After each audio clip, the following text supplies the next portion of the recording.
Ladies and gentlemen, sorry I was a little late. Oh, the music's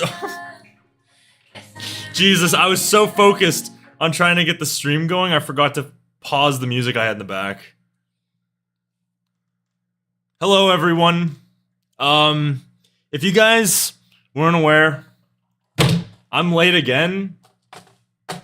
But if you don't like me being late, why are you even a fan of the channel, dude? It's like every week. When have I ever been punctual? We got Oscar, we got Ulytron. What's up, boys? Oh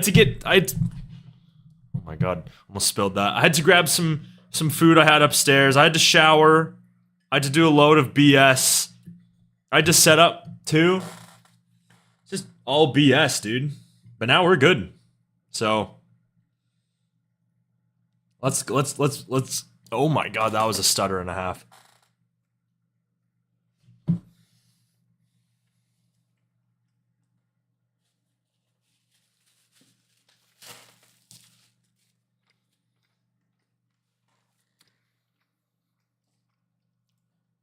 Let's hop into this thing.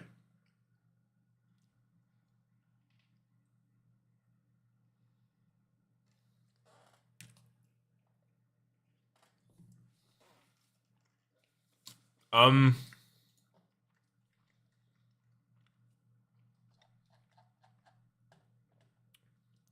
right.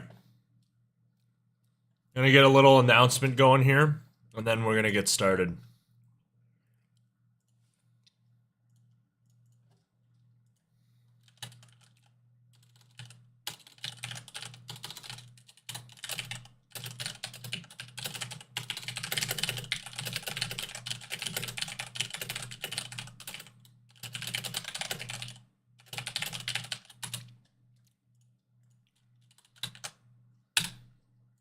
All right.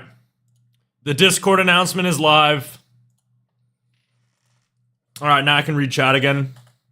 Water still in my ears. You just went offline on Discord. I thought you canceled the stream. Finally. TK late. Almost made me miss the stream. Hi. This is my first time experimenting with ear water from the shower. Bro, what are you doing, man? You're experimenting? That's some crazy shit, bro.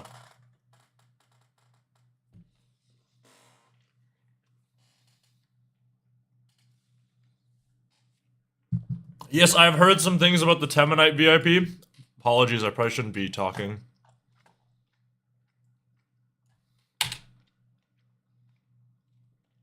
Alright. Hungover as fuck, but still made it? Well, we'll get you through it, brother. We'll get you through it. What tracks do we got? I'm gonna, here's what I was thinking, guys. We're gonna do the 2023 artist tier list. So we're not gonna do too many tracks this week. Main highlight is gonna be, you guys are gonna have to start getting used to these streams. I wanna move this up a little bit. I feel like that's a little too low. Is it? Maybe not. But yeah, you guys are gonna have to start getting used to these streams. We're gonna be doing lots of 2023 roundups over the next couple of weeks. More so like the next month. How's it going, Deej? Is it D-Edge or is it Deej? I don't know. We'll call you Deej. That's funnier. But yeah. We've got some Jason Ross, GG McGree action with Darkness. Is it Deej? Justin XLS? I'm not even gonna read that. That's crazy, bro. I'm not even reading that shit. We got some Dirtyphonics, Micah Martin action. We got Coming Home. You guys want the Temanite?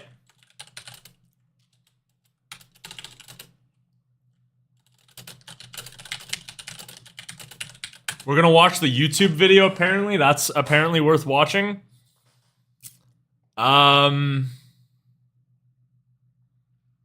What else we got?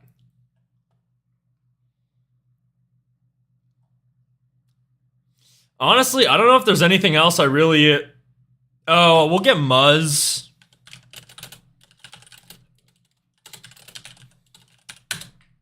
All right. I'll take 2 more. Texans are winning the AFC South, bro. I'm about to ban you right now, dude. That's not happening. It probably is, but... Alright. I need y'all to understand, I've heard the music over the past few weeks. I heard the Abandoned song. I heard the Wooly Trivecta remix. I'm caught up. I've heard all the new music. So... or all the old music, sorry. So yeah, if we can, let's stick with new music. We got a few new ones. I'll take 2 suggestions from you guys.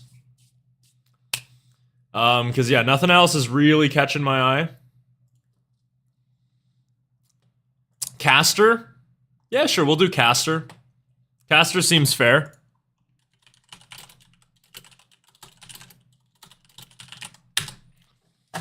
You guys want Oliverse? I'm down for Oliverse. That seems like a fun one. Asunder? I don't even know who that is, bro. I'm sorry. I don't know who that is. You Just a Gent? Honestly, Just a Gent ain't really my thing.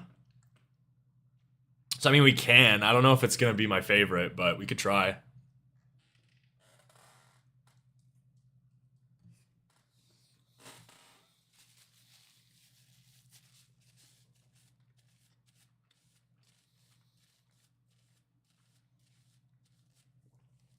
I have heard Slippy Take 2. That track is fire.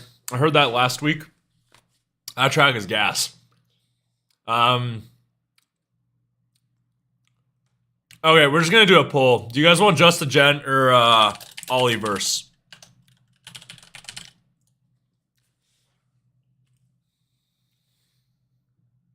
Get your votes in.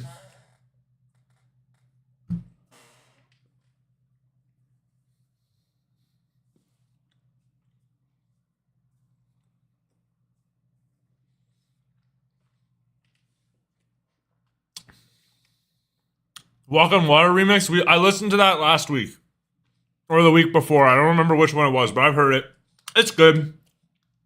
Nothing crazy. Like, I'd give it like a 7.75, maybe. You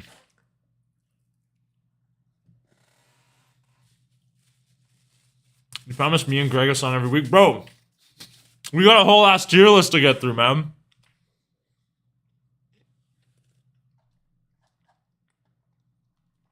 Jaguars no Super Bowl 2023 VIP extended mix. I don't think that's come out yet. I don't know if that's gonna come out for a while.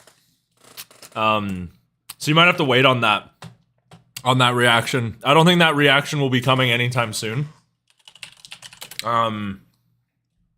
So yeah, I don't think it will.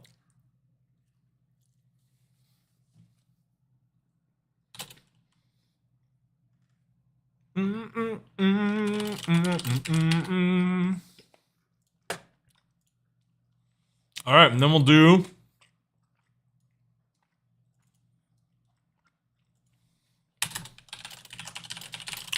all right. This is what I'm thinking of this week. Are you guys really saying wild vibes, bro? Jesus Christ. Is it actually good? Is it actually good?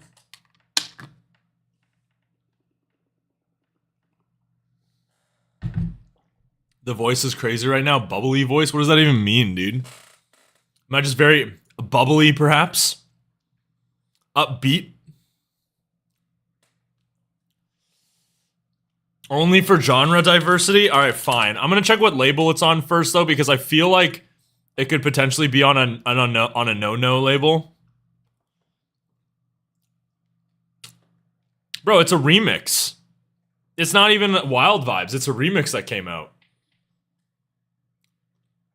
Is it an actual Wild Ones or Wild Vibes track?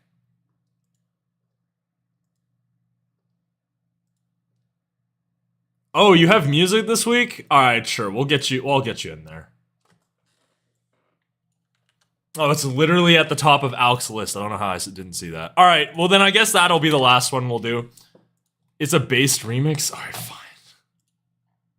I swear to God, though, I swear to God, if that remix doesn't deliver, y'all are gonna have to donate. No, I'm just kidding.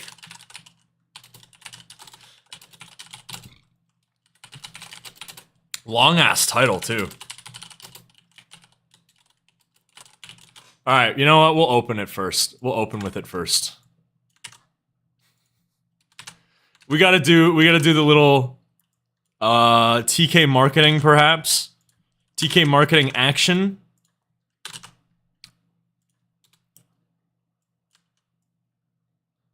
We'll get Tadius in there early because, like, dude's probably got to go to bed. All right. Temanite is last. Do you want Temanite last? We can put Temanite last. You know what? If we're gonna watch the music video, I'm gonna do Temanite last. Yeah, if we're gonna watch the music video, that makes sense to do that last. I'm gonna take Oliver's out though. So now we're still at, yeah, see, we're not 7 now, and I gotta do a whole last tier list.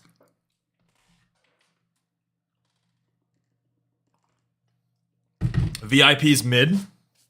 That's not really what I want to hear from Oliver's, but if it's mid, it's mid.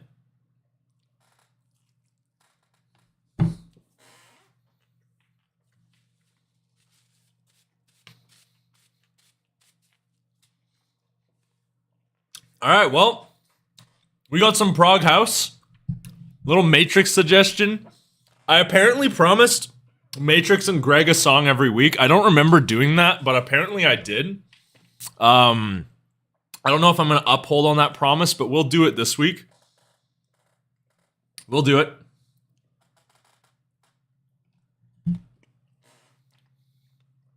I was going to say, I don't remember doing that.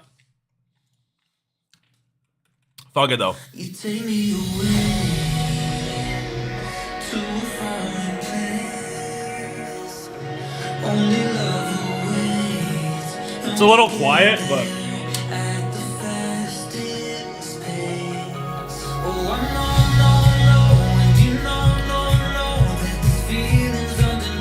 did I actually? You know, I probably did. I would not be surprised if I actually did.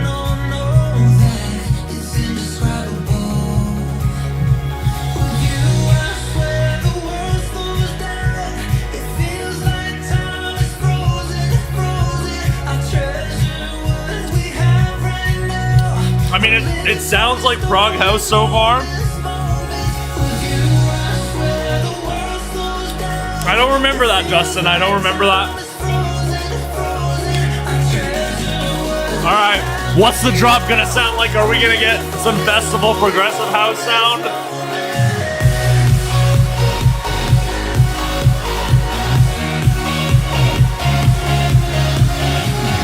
Did I actually do that? I don't remember that.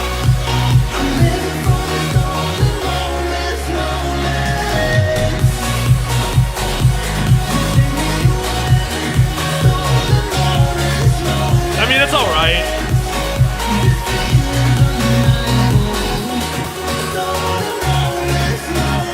It's alright. It just, like, sounds exactly what I thought it was gonna sound like, so there's no surprise element there.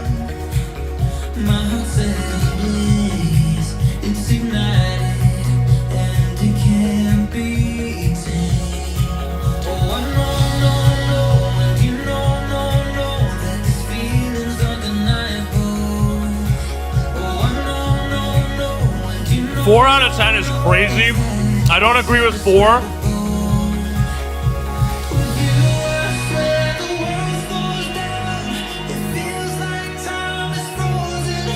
It's not a 4.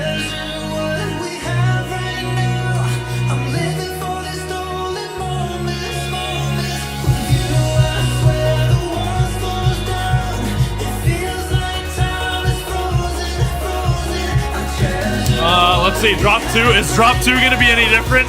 Probably not. 1, 2, 3, let's go. It's the same.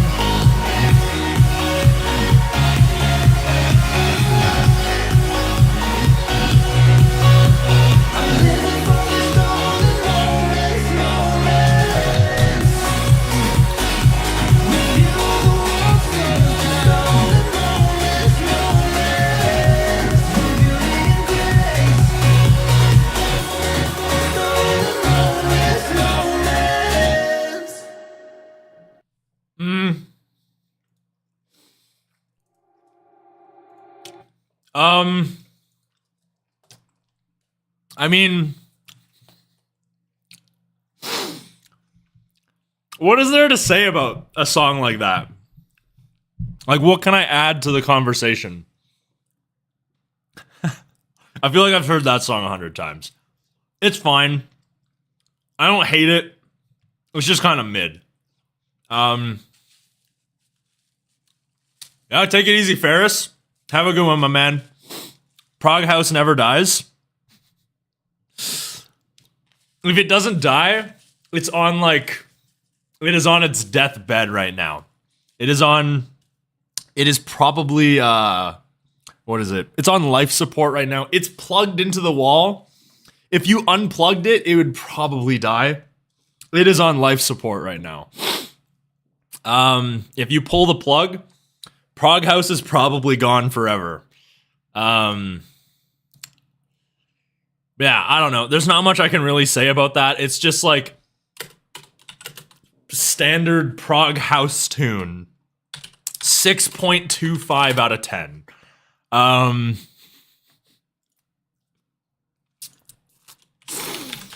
don't know. There's not like realistically, what else can I say, dude? It's fine. Like if you still enjoy Prague House, you'd probably love that. I just need a little bit more from my music.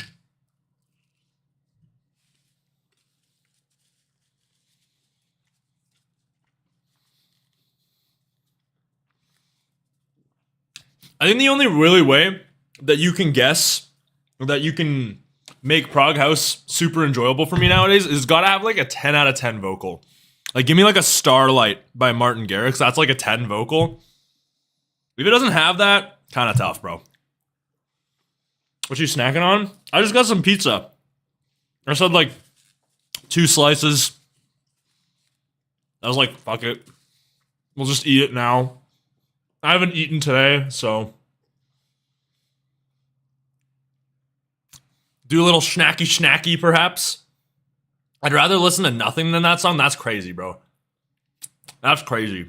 Like, to me, it's enjoyable background music. Like, if it was on at work or something, I would be like, oh, that song came on, but then I would probably like phase it out of my brain. It's gonna get a mid from chat. I'd probably agree. Like, it's fine. I think I'm gonna have to move. I'm gonna have to move this down. That's just a long ass title. I don't want that like covering up the entire screen. Is it cold? Okay. You want to start? Should we start some controversy? I think warming up pizza is kind of stupid. I'm not gonna lie. Yeah, there's no way I can hate a song like that. It's just so safe, right? And it's a sound that works. It's good, but like, I just like need more, you know?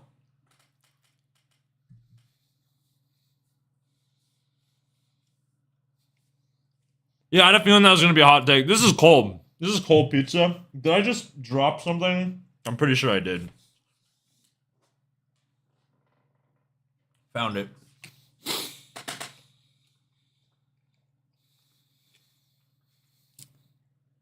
No, I would definitely... Okay, no. I prefer, like, pizza that comes, like, straight out of the oven, obviously. Like, if it's, like, you order it from a place and, you know, it's there. The temperature is nice. I enjoy it. But, like, if I'm reheating it, dude, bro, I'd rather just eat it cold, man. No, don't give me some fucking microwave-ass pizza, bro. That shit's ass. It's fucking soggy. It's just not good.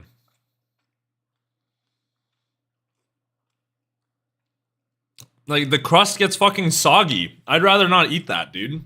At least if you don't reheat it, it's got some substance to it, you know?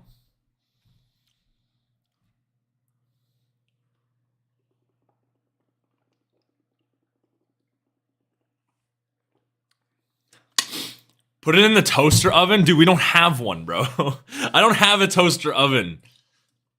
The only choice I have is microwave or the actual oven. We don't have a toaster oven at the house. We don't have one. We don't have that. We have a microwave and we have an oven. But put in the oven, dude, you have to, okay, first of all, you have to fucking preheat the oven. Preheating the oven alone, by the time the oven's fucking preheated, I could already finish the pizza in the first place. I don't own one. I do not own one. Sorry, should I make it very clear? I don't think I made it clear enough. We don't have that. We don't have a toaster oven. Buy a fucking air fryer. Okay, so you want me to buy an air fryer? Take it easy, Vibin guy. Take it easy, my man. You want me to buy an air fryer so I can reheat up leftover pizza?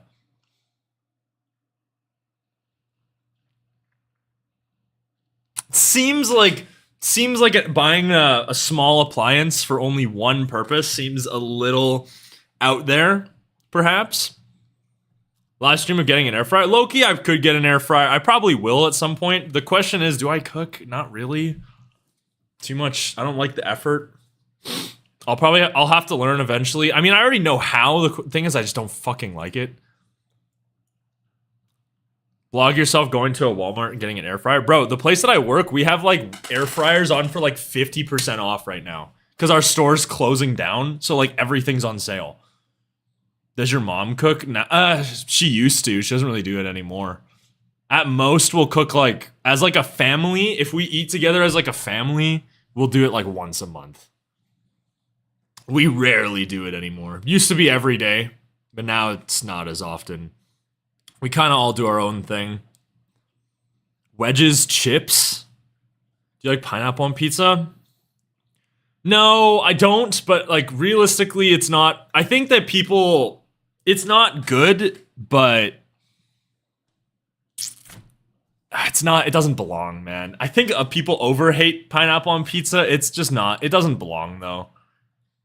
Did you eat for Thanksgiving with family? Dude, Thanksgiving's it's an American thing. I'm Canadian. Our Thanksgiving was like a month ago. It's always crazy when that happens, because like everyone's always like, oh, how are the Thanksgiving plans? Like, bro, we don't have that. We don't have that here right now. I have to work. I didn't get stat pay. Our Thanksgiving was a month ago. Pineapple on pizza is base. That's kind of crazy. I do think it's like overhated though. I feel like people act like it's some F tier cardinal sin. It's not. It's not great, but it's really not that bad.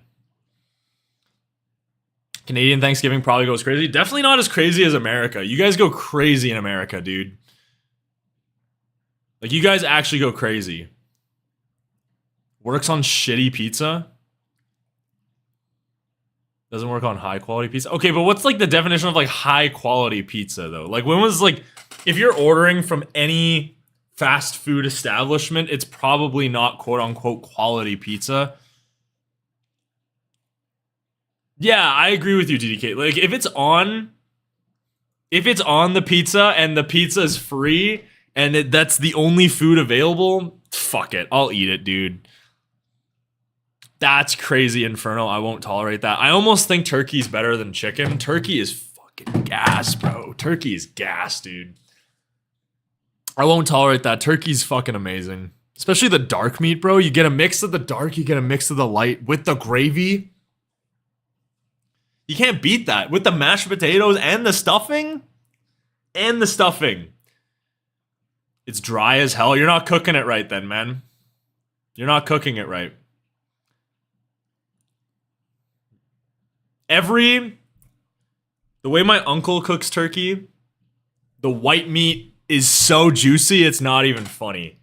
It's actually juicy. The white meat, and then the dark meat is just a different story. But you have to pull out the bird at the right time. You have to put it in the deepest part of the temperature thermometer in the deepest part of the breast, and then pull it out when it's at like 150, I'm pretty sure. Your uncle's putting his own juices. That's crazy. Meat tier list. Beef's S. Pork is A. Chicken B. Turkey probably like high B. Fried chicken cleared? No, it doesn't. Lamb's gas. That's crazy. Justin's ranking's crazy. Thanksgiving food tier list? I mean, we could. Do you guys... I mean, we gotta get on the music, though. Do you guys want to listen to music? Should we listen to music, or what do you guys want to do? You hate fried chicken? You're off your head. I don't hate fried chicken, but, like, I don't like it. I just don't enjoy it, per se. We need a food tier list. Forgot about the stream. I can't speak right now, dude. Ironically, I was listening to Coming Home too much. What's up, TK fam? What's up, Omar? TKC a controversial man? I don't know, man. It's just like the way every place. See, here's the thing. I can fuck with a good chicken wing. Chicken wings are gas. But my big issue with fried chicken is that, one, there's no sauce. That's already kind of a red flag. It's just fried. You're just eating batter and chicken, pretty much. And then the second part is that they put way too much batter on it, man. It's just like you're eating bland batter. I don't know. To me, it's not that great. Dip it, but why should you have to, though? You can add sauce. See, this is the thing. If you have to add sauce to it, clearly it's not that great. Clearly it's not that great. Unless it's like actually a part of the thing. But everyone tries to make it seem like fried chicken doesn't need it. It kind of does, bro. It kind of does. See, with wings, they just decided, with chicken wings, they just immediately decided, you know what? This would probably be kind of shitty on its own. Let's put sauce on it. And then wings are fucking great. And then they don't bread the shit out of them too. Like, chicken wings are great. Especially the non-breaded chicken wings, I think, are a little bit better than the breaded ones. I'm just not a fan of the breading, bro. Like, Chick-fil-A, the way that they do their fried chicken is absolutely perfect, dude. Very light breading. And it's just great, dude. Try Southern fried chicken. There's nothing that you can do to change my mind on fried chicken, dude. It's just not it. It's just really not it. You have to eat around the bone, too. Like, it's just not fun. It's not fun doing it. Like, the amount of work that you have to put in for the reward is just not it. And then you get, like, the cartilage and shit when you're eating it. Like, it's just not fun, dude. It's just not a vibe.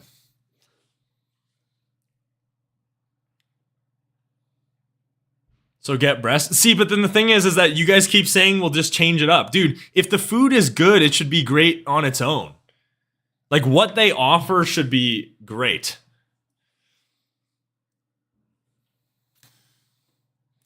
Food tier list is bad. Yeah, Oscar always hates these. He always would just rather us listen to music. Food tier list is better.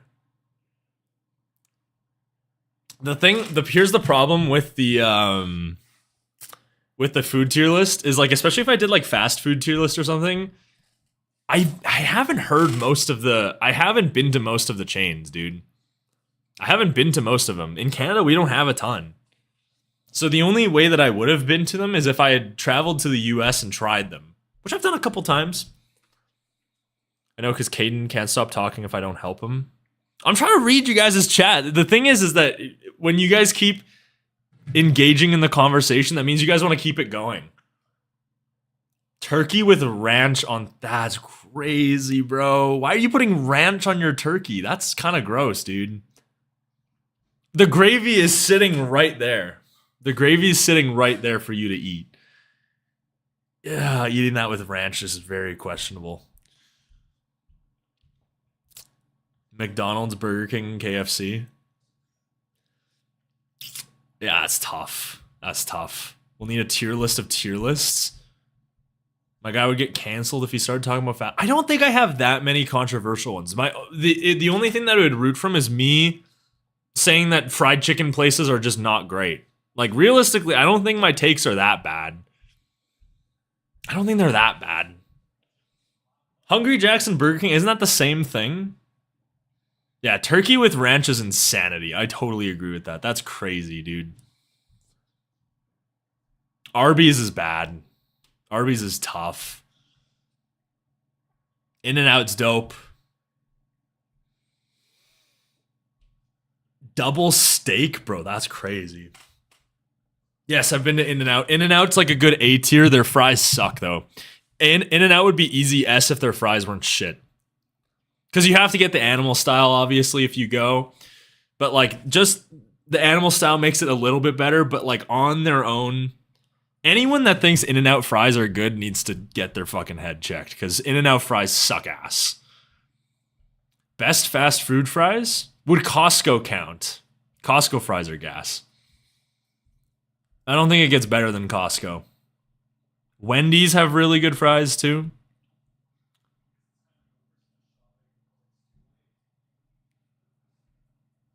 How many fast food chains you Americans have? No wonder everyone there's fat. It's because it's cheap, dude. Costco has fries? Bro, have you never like been to like the food court at Costco?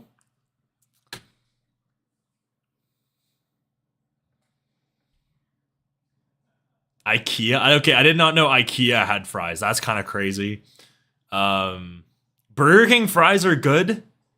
Burger King fries are really good. Definitely prefer soft shell tacos. Without a question. Soft's definitely better than hard.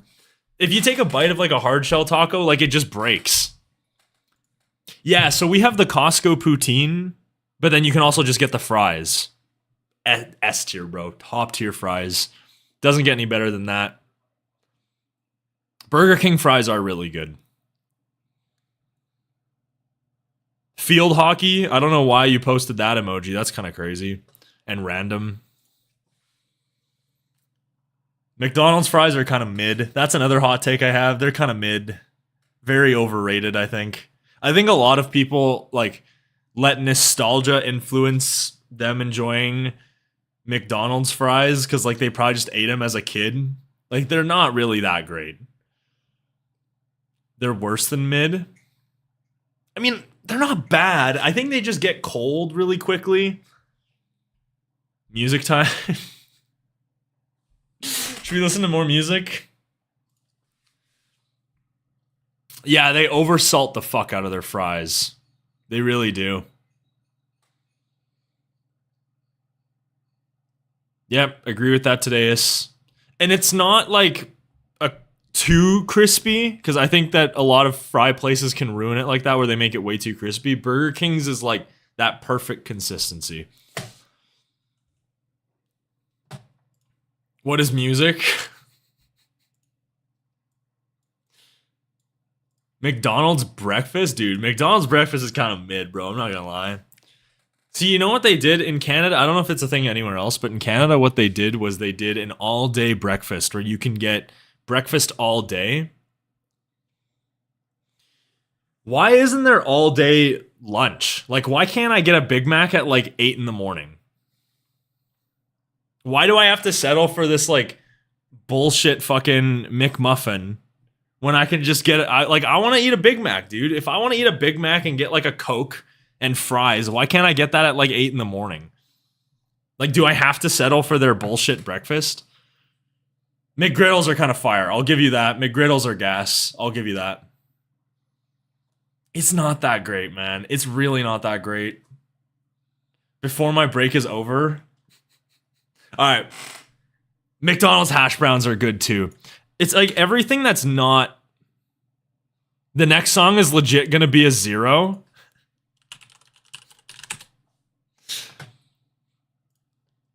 McDonald's hash browns are fire. That is the best part about their breakfast, hands down, without a question. It's the hash browns. Is this a food review channel or a music review channel? What is going on? We're actually switching to a food review now. We were talking about how fried chicken's mid. I'm sure Aaron will love that. Literally the most, like, the biggest fucking fried chicken fan I know. I'm sure he'll love that take.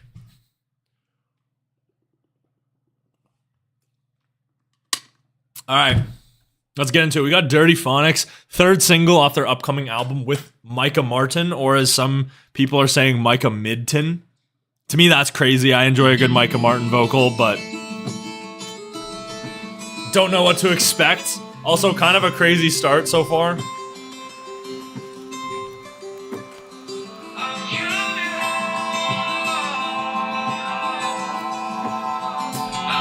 Yeah, breakfast food is just overrated. I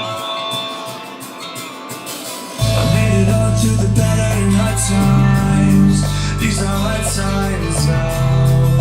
I can't fall in love with the sunrise when I'm 6 feet underground. That you wanna know what it felt like. Okay, interesting.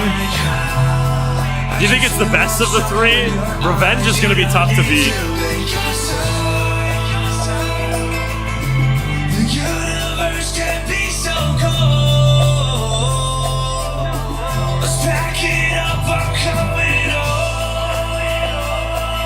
I'm gonna be honest, I'm not a fan of the vocal on this one, but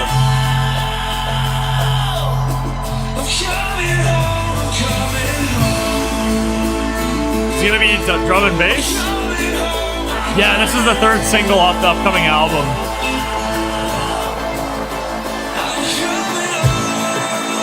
Is it gonna be drum step or D&B?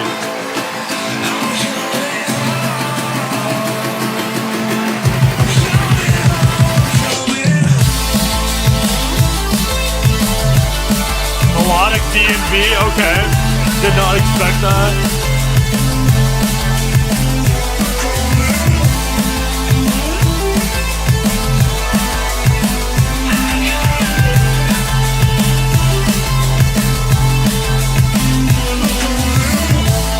I don't know if that's doing it for me.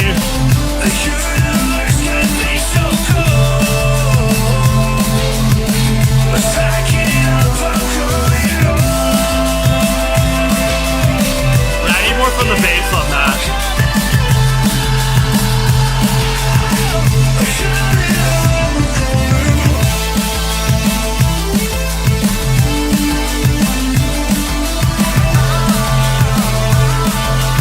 Yeah, that's alright.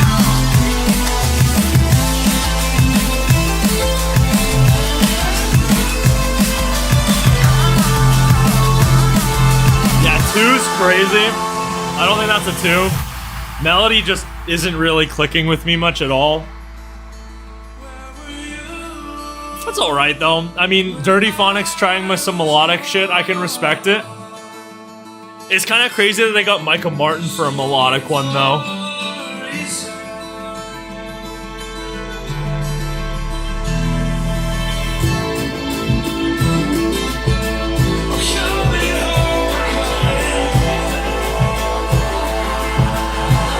Like a little bit more in that second drop.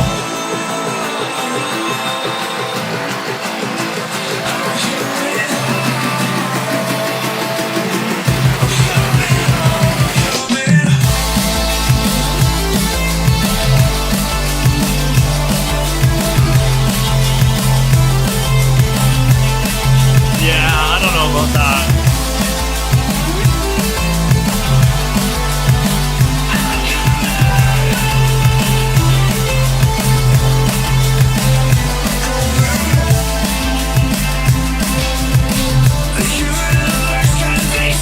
I feel like I need more from that snare too.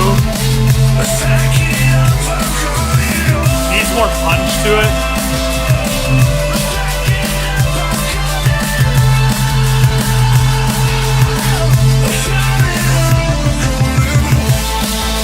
Oh man, it's still going on.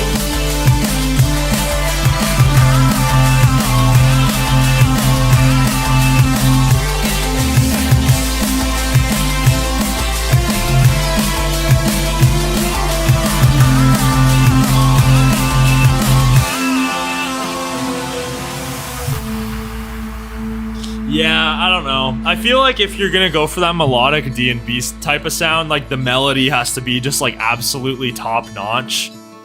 Like an I Found You by Subfocus, if you're gonna go for that type of melodic stuff.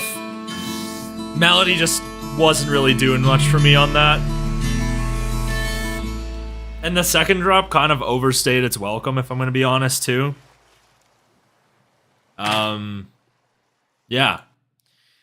I don't know. It's alright. I mean, it's cool to see Dirtyphonics trying some like different stuff, going for like that melodic dance floor type sound. But like, my favorite stuff from them is the dark stuff, dude. Revenge was one of my favorite tracks this year. Burbank Nights was great. This one kind of felt like a little bit of a downgrade there, personally. So yeah, I don't know. It was all right. Maybe give it like flat 6. Flat 6, I'd say. I don't know. Melody just felt a little weak. Wanted a little bit more from that snare. Yeah. It's tough. I mean, idea-wise, it's fine. Yeah, I don't know. Just want a little bit more from that. Yeah, I think drum step could have been appropriate. Thoughts on Micah's vocals? They were fine. I don't think that they were really like an addition per se. I didn't hate them though. On what criteria are you rating songs? Just kind of like based on my opinion. Kind of just give it like a general rating at the end, kind of like how I'm feeling. There's no like set criteria we have in terms of what the songs will be rated and stuff like that. It's like it's a battle between mid and good. Yeah,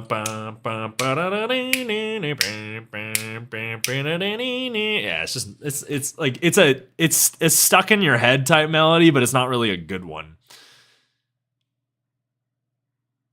Can I see your hair? No, you're not. It's not happening. I don't know. It was like I think maybe I could have enjoyed the melody a little bit more if the production was there to kind of back it up. To me, it didn't like feel as well rounded as like you get from the typical a typical Dirtyphonics track. So yeah, I don't know.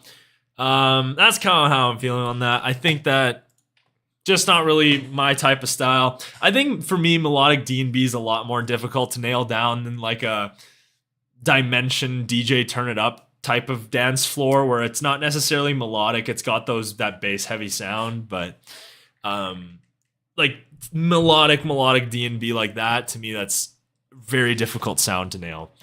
So yeah, it is what it is.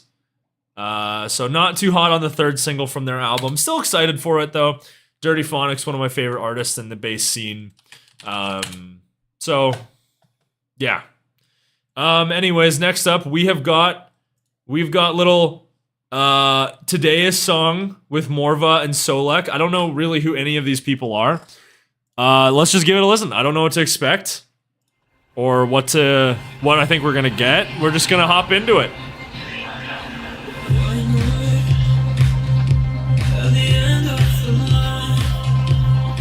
Okay, I'm assuming like maybe a housey type thing.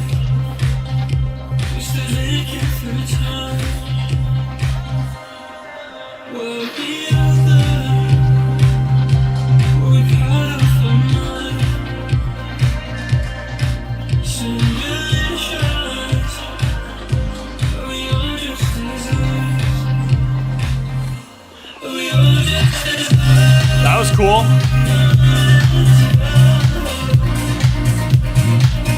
Kind of like sort of melodic-y house type sound.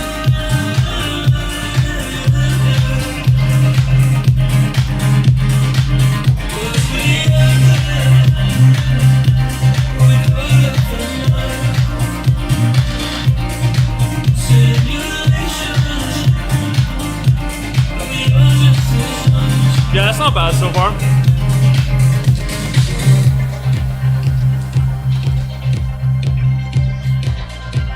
Justin, you motherfucker. He's probably saying that on purpose.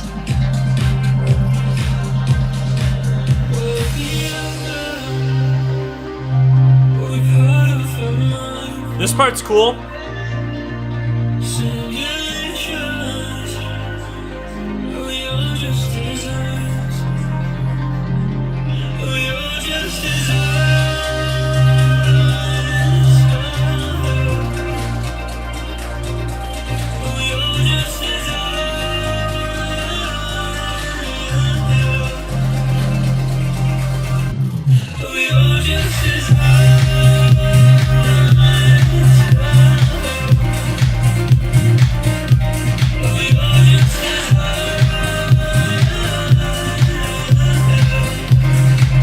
it's not bad. I think if I had to make a point, I would like the melody a little bit more pronounced. Yeah, it's not bad.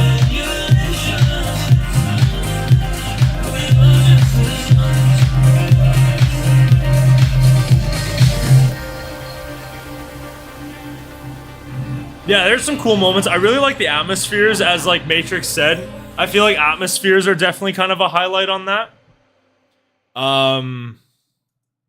Yeah, overall it wasn't too bad. Just kind of wanted a little bit more from like, not necessarily like, I guess if you want to call it the drop sections. Would have liked a little bit more melody pronunciation in those, but overall not too bad. Nice little vibe. Got the atmospheres were a highlight, as mentioned before. Yeah, thought it wasn't too bad. Genre haven't tried before, just experimenting. That's dope, dude. Love to see artists going out of their comfort zone, trying some different things. I'd probably give it like a 6.5. I'd give it like a 6.5. Thought what was present there was pretty good. Ideas wise, like I said, the atmospheres were there. You just want a little bit more from that melody, though. I think that could have sold it for me. Felt a little bit subdued in the back there, but outside of that, hey man, first melodic-y house tune. That's pretty good, dude, for a first one. I'll give it to you. But yeah, keep experimenting, keep breaking your sound barrier, your comfort zone of producing. Would rather see artists break out and try different things than kind of stick to what they always do. So yeah, get your votes in.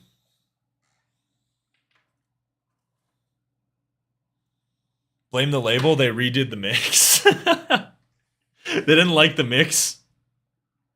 That's crazy. That's tough. Who voting amazing? Bro, you don't have to be so cruel, man. Jesus. Sounds worse than our original mix. Yeah, I feel like they must have done something then, because yeah, I think that there's a lot of potential in that idea. Yeah, mix was probably one of the ones that I thought could have used some improvement. So if they redid the mix, I don't think they necessarily did that great of a job. So yeah.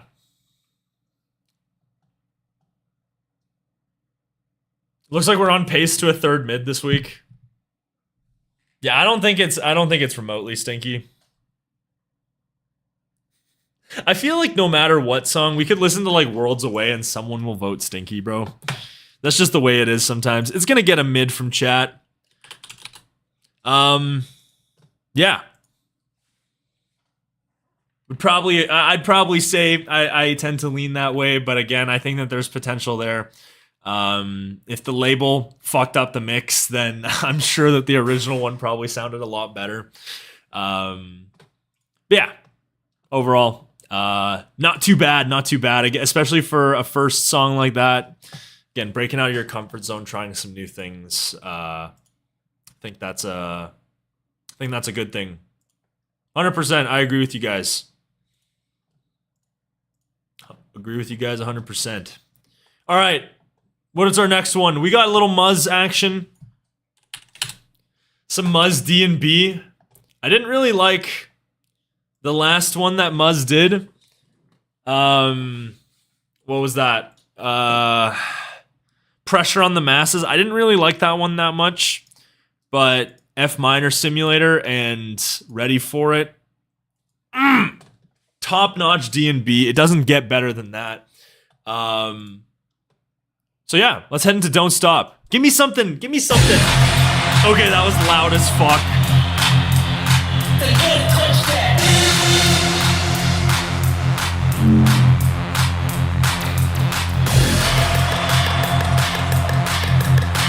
Probably won't be sending my song next week. It's up to you. You can if you want to.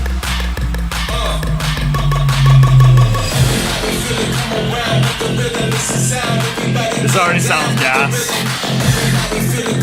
Listen to the bass.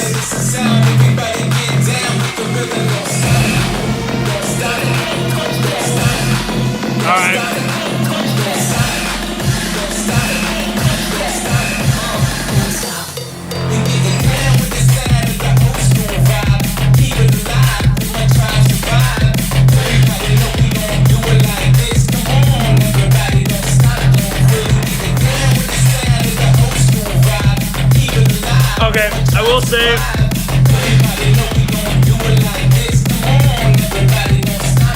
he's good, but I want more from the production there, man. I feel like it holds back a little bit.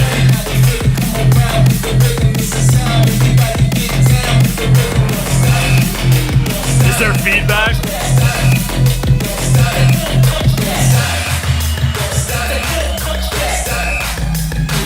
Yeah, it feels like it wants to be ready for it, or DJ turn it up, but it doesn't have like the full rounded production to support it.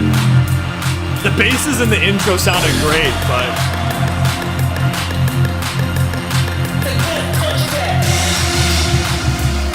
alright, drop 2. Like, listen to the bass on that. Why can't we get that in the drop?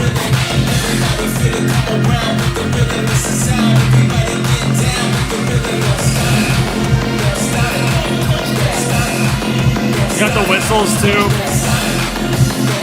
Right out of the Dimension book.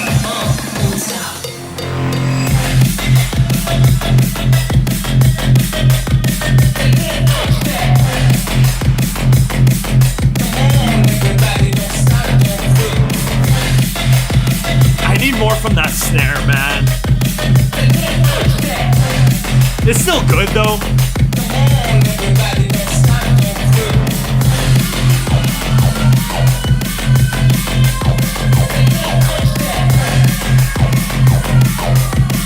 Little lead in the back there, I dig that.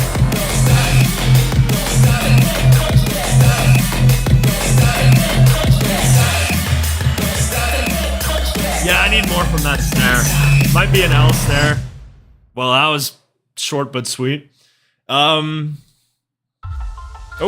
he's gonna play a Coven track. Snare rating out of 10, maybe like a 4.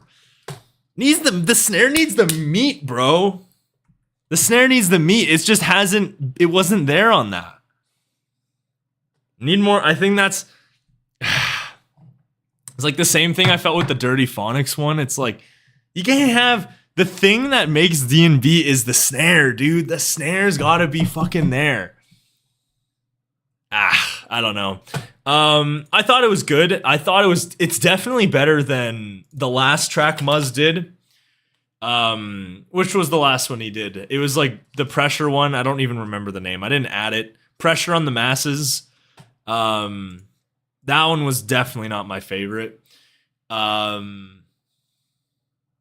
Don't Stop's cool. Kind of wants to go for that DJ turn it up vocal style, but need a little bit more from the basses and the snare on that. I feel like kind of held it back a little bit. Take it easy, Tadius. I'll see you in the next one, my man. Yeah. I don't know. Wanted a little bit more from that. Thought it was fine. I thought it was good, but yeah, felt like there was some potential with that idea. I'm gonna go with like a 6.75. Felt like, as mentioned, it had the potential. Potential was there. Just kind of fell a little flat for me personally, but was still all right. Like, I'd listen to it. Yeah, Ready For It is great, dude. Thank you, Morva, for tuning in, my man. Have a good one, dude. Down to see some more stuff. Just a whole lot of D&B. Last week, I think it was last week. Last week was really good for D&B, dude. Last week was really good. Now you want me to skip Caster?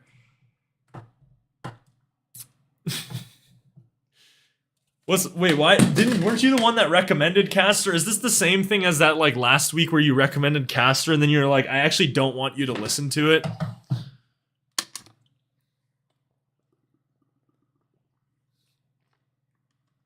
Play Just a Gen. Don't skip Caster. I think this one's probably gonna get a mid from chat. Caster's pretty good. Dude's got a chug jug. Replace Caster with just a gent. It's gonna get a mid from chat. Skip the whole stream. Bye, guys. All right, take it easy, Omar.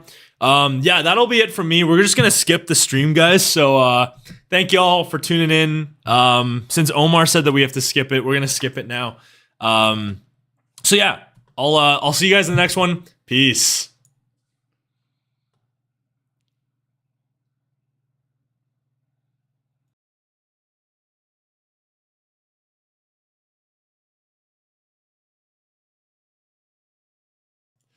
All right, that joke was so stupid.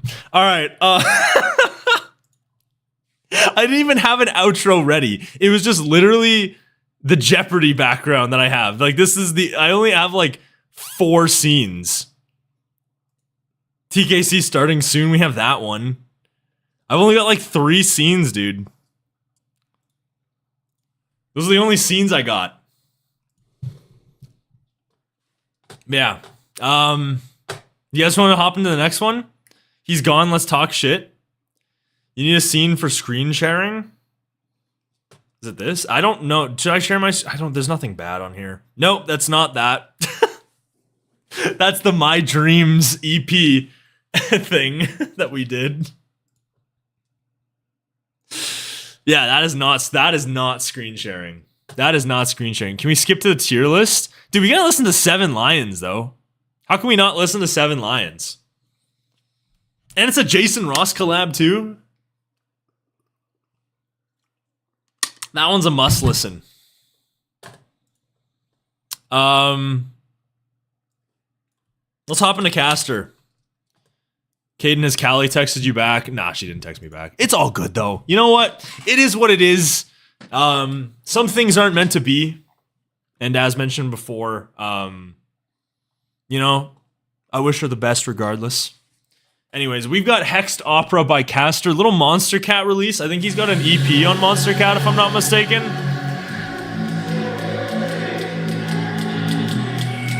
Alright, give me something here, Caster.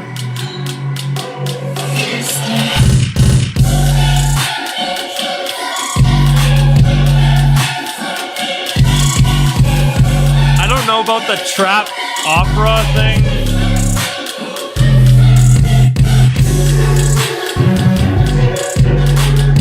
That's a weird sound. Little stutter in the back. Why would you recommend it then, man? You literally recommended it. Bro recommends it and then says skip it.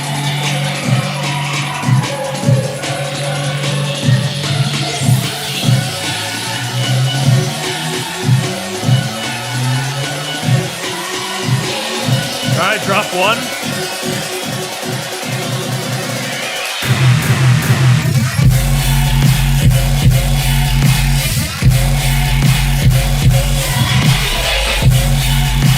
That's not bad.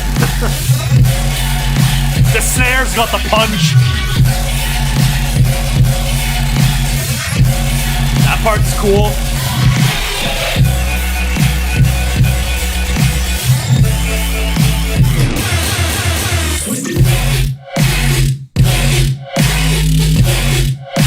That part's cool.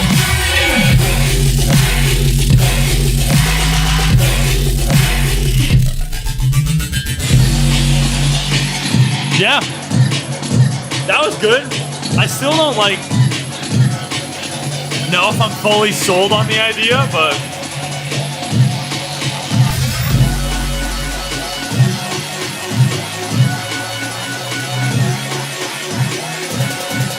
okay, drop 2.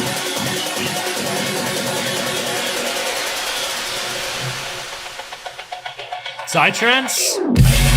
Oh, never mind. Back to dubstep.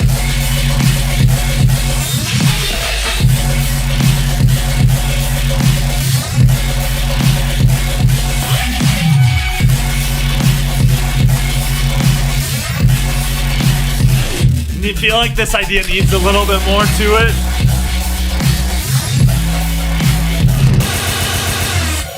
Okay, it did add something. Yeah, See, I don't know if this 808 sound with the opera really works.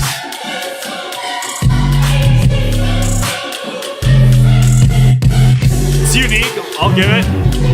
But the 808s over top just feel bizarre.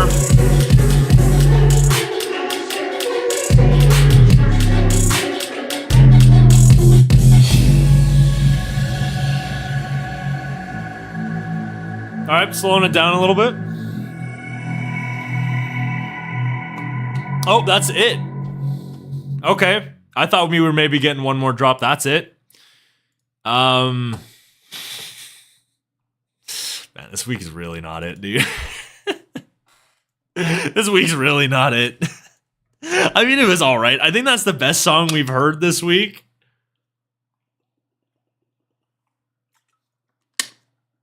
Really not by much, though. I think that the production was a little bit more well-rounded on that.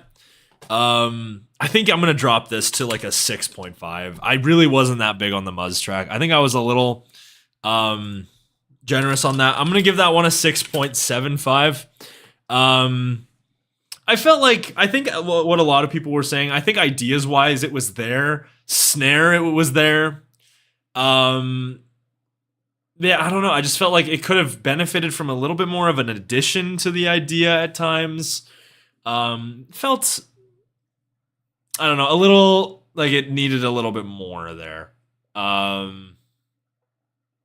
yeah, unfortunate, but it is what it is. Yeah, I'll let you guys get your votes in. But yeah, not really sold on that one personally. One of the better Caster tunes I've heard though, in a hot minute.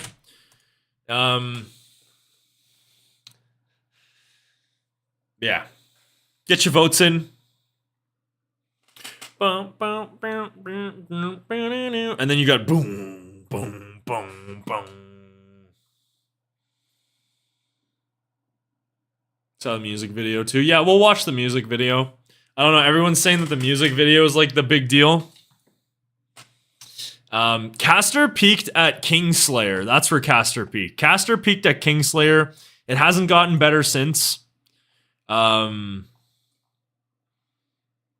He's got like 3 really good songs in my opinion. He's got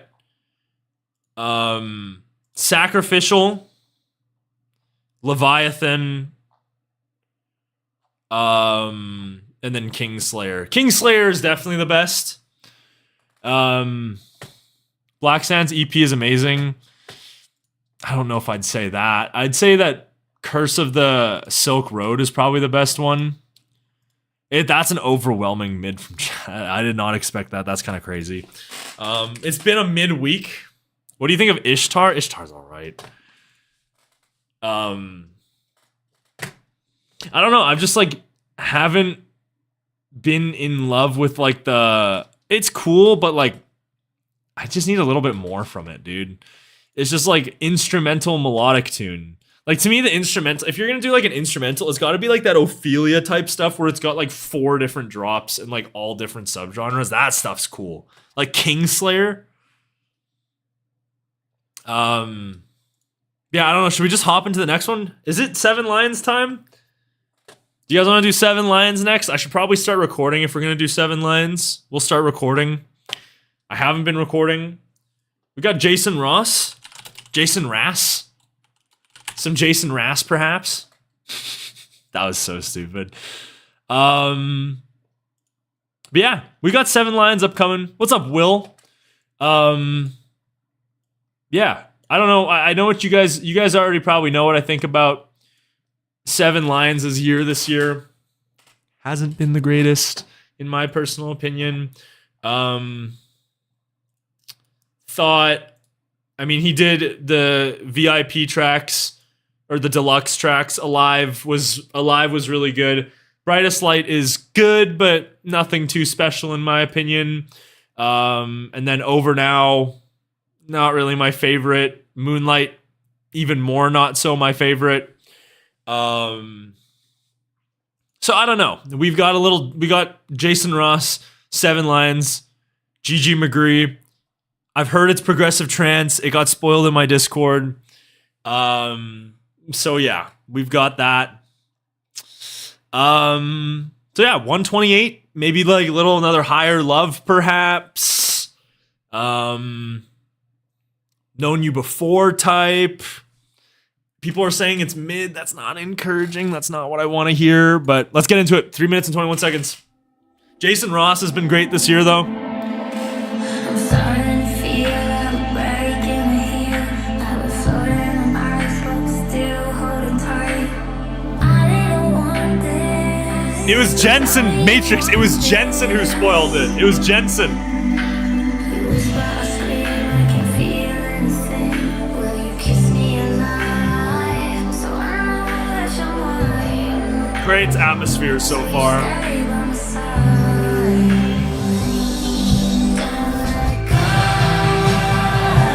Nice layers on that. Into the darkness, I'll still wait for you.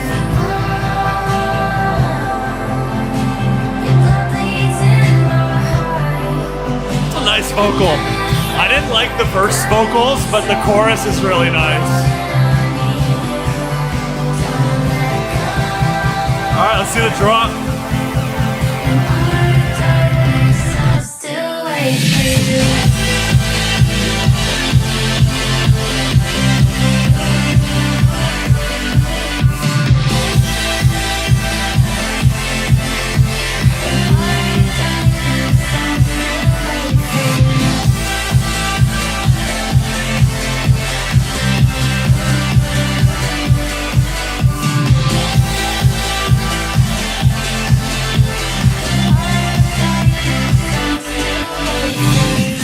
Is it just me, or is it like over now? To me, the drop doesn't feel like super well flourished. I don't know, mixing wise, I feel like that's a little off to me. But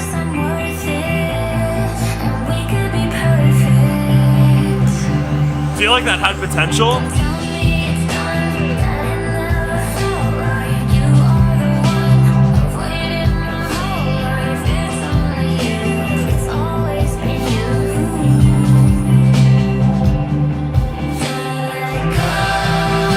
That's really good. That's a great chorus, though.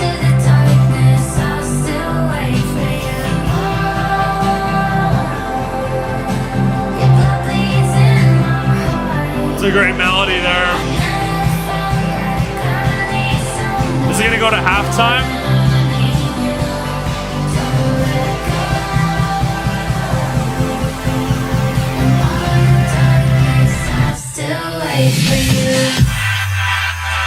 Halftime?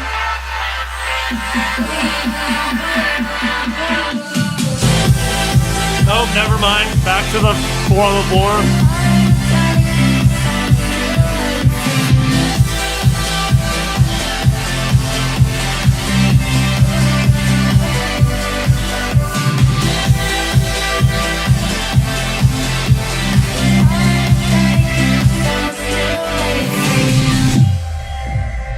Oh, dude, I felt like the halftime could have been so nice on that.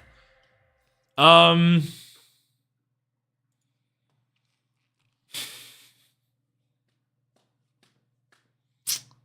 right, let's get out of the way. Best track we've heard this week. It is the best track we've heard this week. That being said, though,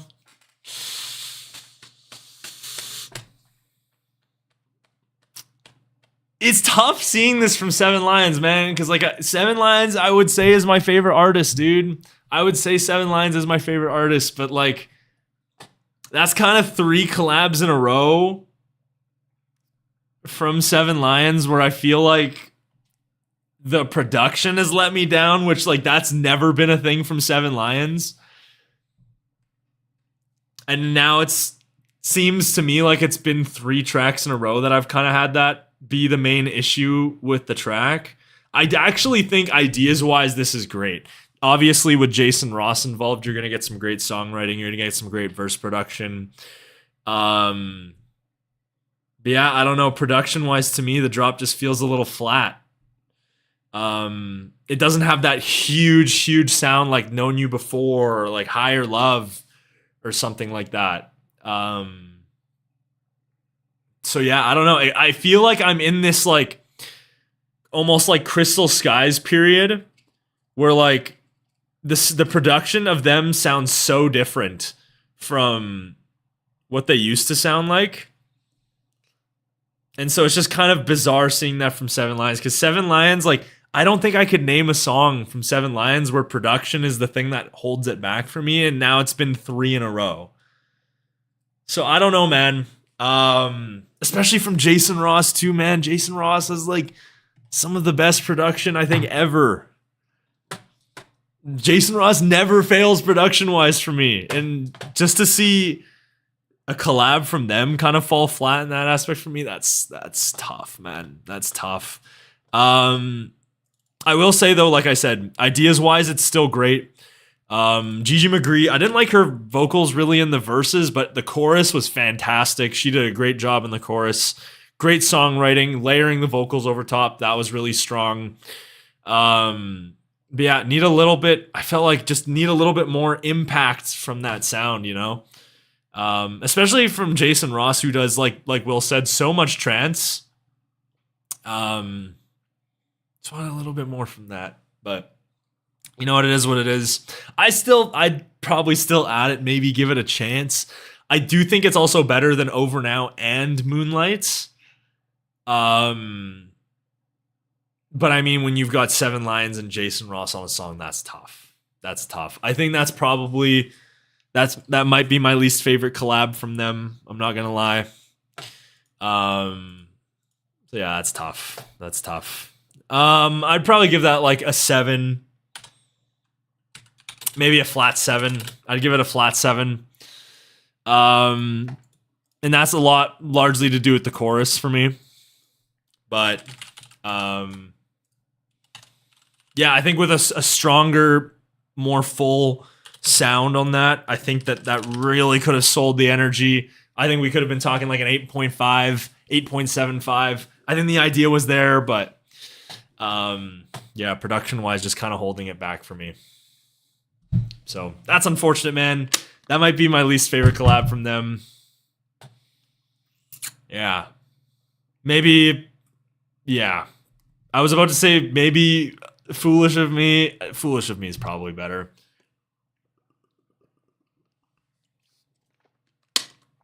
Yeah, I agree, Matrix. I think it had a ton of potential ideas-wise, but just need a little bit more from the mixing there for me. So, yeah. That's unfortunate. I feel like live it would probably sound pretty good. The fact that it's the weakest collab yet still gets... Oh my god. I was just having like a stroke there for a second. The fact that it's the weakest collab yet still gets good goes to show how much of a W Jason Ross is. I know what you're saying.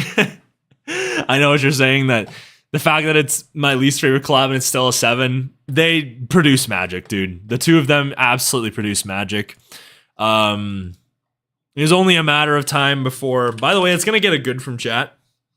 Only a matter of time before, you know, they may have potentially had an off one. So, yeah, I don't know. It's unfortunate, but it is what it is. Like I said, I think ideas-wise it's there. It would probably sound great live. I have no doubt it would probably sound great live, but yeah, that's not my favorite. Not my favorite from them personally. So, we'll probably stop recording and then we'll start recording for the tier list, because tier list will be a video. All right, I'm gonna have to figure out how to do this. You guys wanted me to watch the video? Record Temanite, bro? It's not gonna be a video, dude. Record Temanite? How good is it, dude?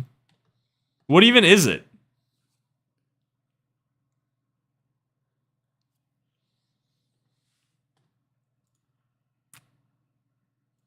I mean, if it's good enough, I can just like make a video. I can just download the VOD and make a video of it. All right.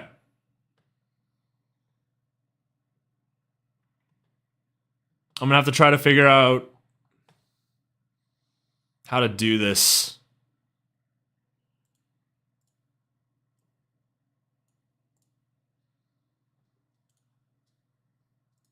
I just made a new scene.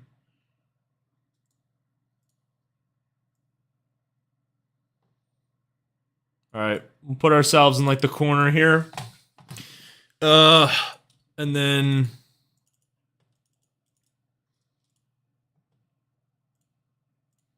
all right, I think we're good. I'm expecting some pirate goofs, some pirate gaffs, perhaps. Yeah, if you guys are absolutely hyping up this music video, it better be worth it. Let's see. No way we got the top right corner. Do you not like that, or is that good? Do you guys want a different placement, or is that fine?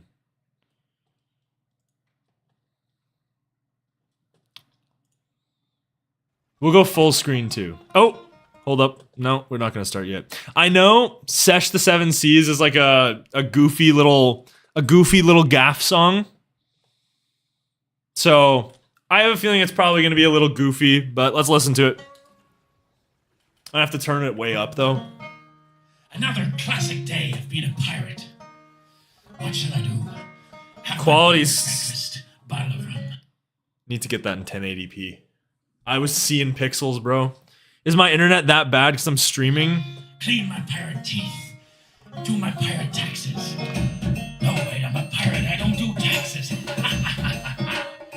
But most importantly, I'll be having some session. Want to know why? Looks nice. The water looks cool. I'm a pirate, motherfucker. The pirate life for me. With a bottle of rum, I'm setting sail to sesh the seven seas. Yes, I'm a pirate. That sounded cool. And rest assured that on my ship the rum is never gone. I'm a pirate, and I got a legendary crew. Session and sailing in a ship. This is good so far. Pirates of the pie. The sesh is what we need. Nice little instrument in the back there. Ready to sesh the seven seas. All right. I just realized I look a lot more white than usual in the corner. It's a lot of rum. Why is there a wizard, dude? What the fuck? Wizards versus pirates? Pirate, motherfucker.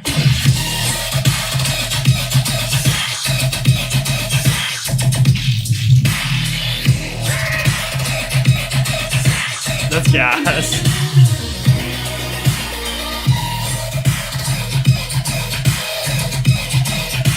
I don't even really want to pay attention to the music video, dude. The song's good.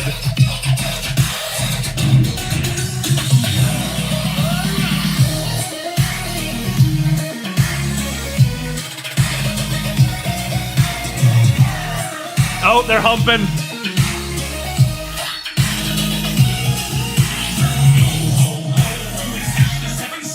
Oh, bring in the vocals on that.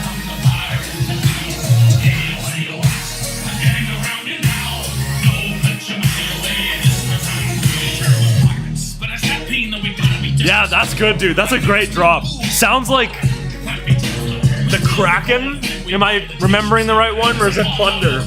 Oh my god, there's CDJs on the ship. Dude, how are they going super speed?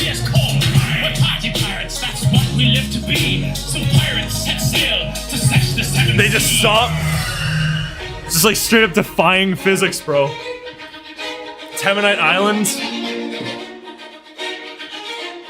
Nah, dude, the song's great too.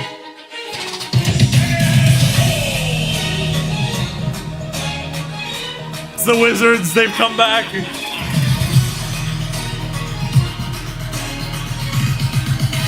a pirate, motherfucker.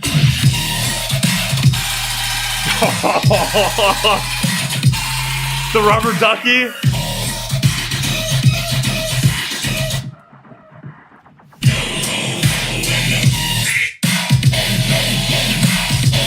Dude, this video feels like an acid trip, bro.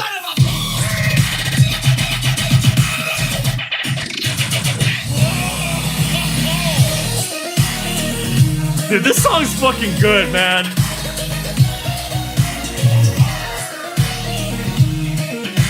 Listen to the snare.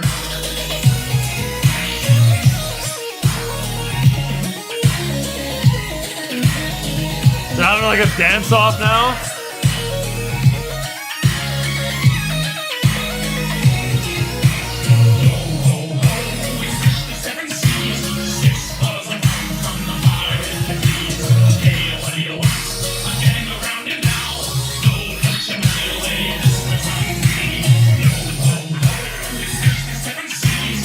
Yeah, I don't know what's going on. I kind of lost the plot. Lotus lost the plot.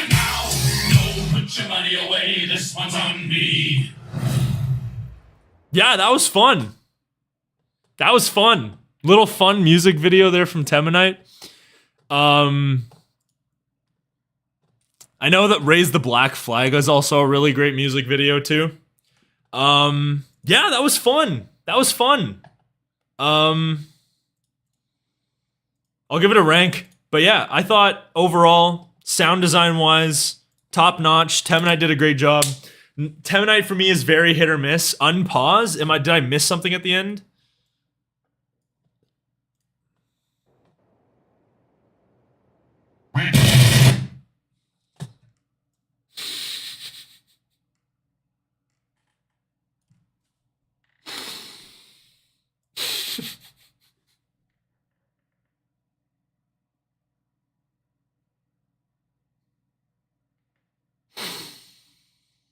I startled like a fucking bitch. I startled like a fucking bitch, dude. This is why I don't like horror, dude. I don't like being scared. I don't like being scared. I don't like it. I don't like doing that. If anything, that drops the music video by a point. I didn't like the ending on that. I didn't like that. Song was fire though. I'll give the song, let's give that like an 8.25, bro. That shit was gas, dude. Great fucking song. It's got the flavor, the sound design, the snare. Yeah, fucking great, dude. Enjoyed that. Music video. Did I say a flat 8.25? That's kind of crazy. Yeah, get your votes in. I'd give it an 8.25, dude. It was good.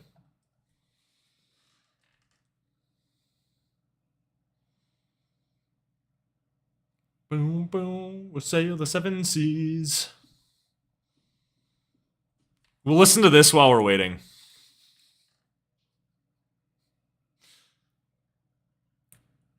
Honestly, I kind of want to see that. Thank you for clipping that. I kind of wanted to see how bad it was.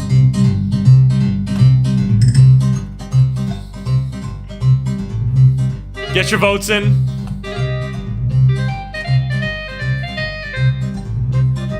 What's up, Greg? How's it going, bro?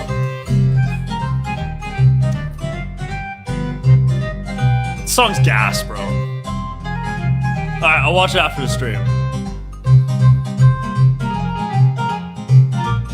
11 out of 10.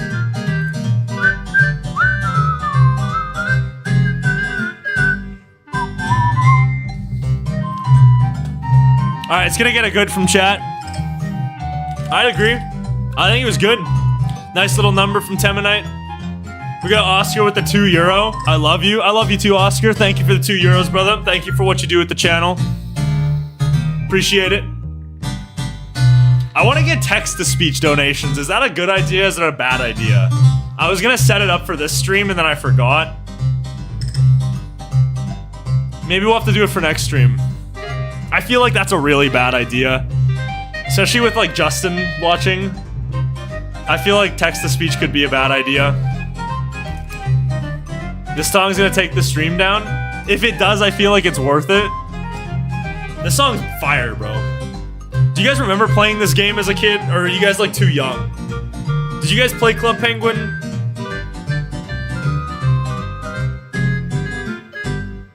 Or was that just me? Surely you guys must have. Like, you guys aren't that young. Like, I was playing that shit when I was like 10. Trash game? That's crazy, bro. I kind of want to ban you for that. I kind of want to ban him. Miss Club Penguin? Dude, I miss Club Penguin too, bro. Did you ever do like... Did you guys ever like Google like how to get free membership in Club Penguin. Did you guys ever Google that? And it would be like the notepad tutorials of like how to get free membership. Never played it? That's crazy, bro. How did you guys not play Club Penguin, dude? It's a classic. It's a classic game. I feel like everyone had to have played it.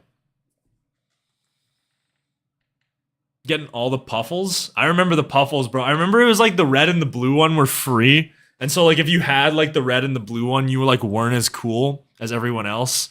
009 Dreamscape in the background. Indeed. Wyvernial fucking knows, dude. Playing Madden and Zelda. Only knew of its existence when it shut down. Damn, you guys didn't have a childhood, man. You guys never played like card. You guys never went to like the dojo and did like card jitsu, bro. You guys are missing out, man. You guys are missing out. Card jitsu was fucking fire, bro. I could have beat any of you guys at that shit. I could have beat any of you guys. Even though it was mostly a luck-based game, I could have beat you guys. Card jitsu was so fire. You were a black belt? I was a black belt too. I fucking grinded that shit, dude. I grinded that shit to get black belt. And wasn't it like you got like a puffle or something? Like the gray puffle or something like that? I swear you got like a puffle for getting like a black belt or something. Or like there was one that would like join you. I don't remember. All I know is that shit was gas, bro. You guys missed out if you didn't play Club Penguin. Did I miss the tier list? Wanted to join on my time, but my body wouldn't let me wake up. Now, we haven't even started. We are probably going to get started pretty soon here. But yeah. Club Penguin is fire, bro. You guys missed out. You guys absolutely missed out. It was fire. Got the chorus stuck in my head. Of Sail the Seven Seas. Yeah, it's good, dude. I know the original was kind of like just a little goofy gaff song. And then like Temanite decided to actually make it like a legitimate track. Definitely thought that was a great addition perhaps to the song. Shut the fuck up. I can't believe that got me, dude. I think it's because I had the volume a little too loud. And then so when the explosion happened, it was just, ugh. No, okay, so how we're gonna do this is that, I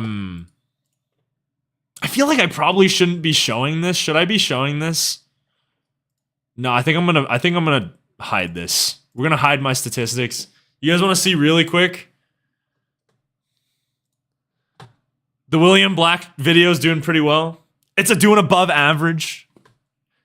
Oscar was saying that this video wasn't performing that well. It's performing well above average.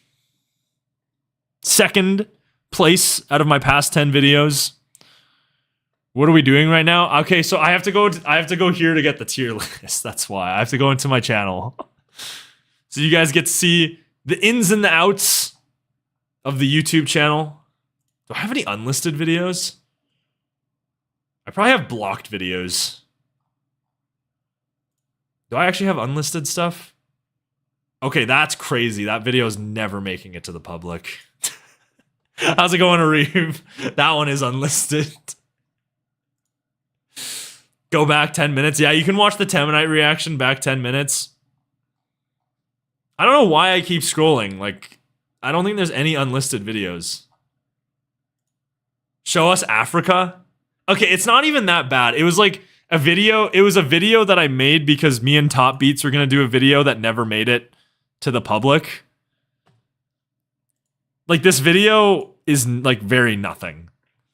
We were going to do that. You have to try to guess a song in reverse. And so like, all right, can you guys guess what song that is in reverse? Can you guys guess it? Wait, we can just play this real quick. Oscar fucking nailed it, bro. He nailed it immediately. I mean, yeah, this one's pretty easy. Okay, what about part 2? Okay, next.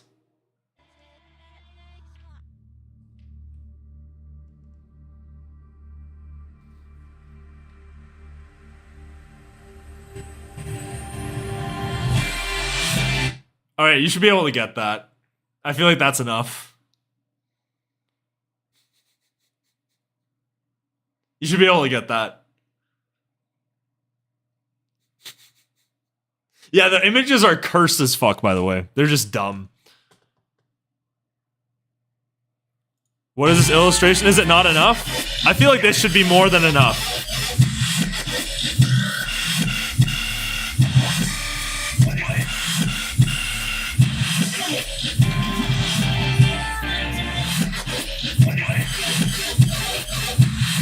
It's not Island. You're on the right track, though.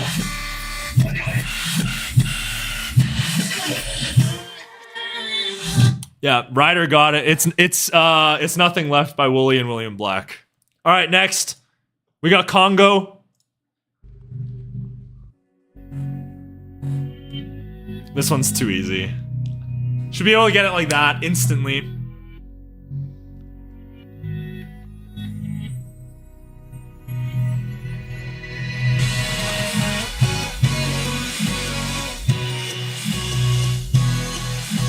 It's not first time.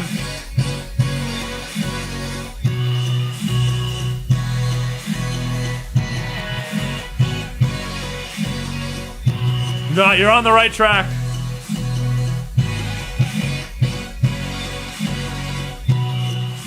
Yeah, it's one that got away. Hero Wilson got it. All right, on to Morocco.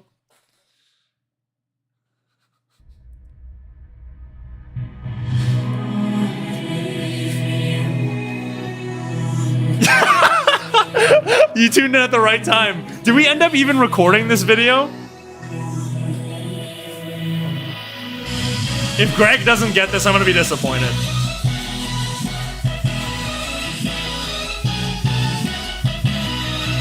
It's not Try.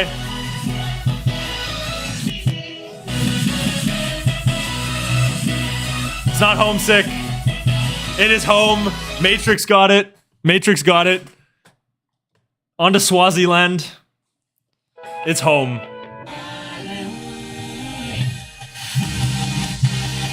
You should be able to get this one too. I forgot how easy these were.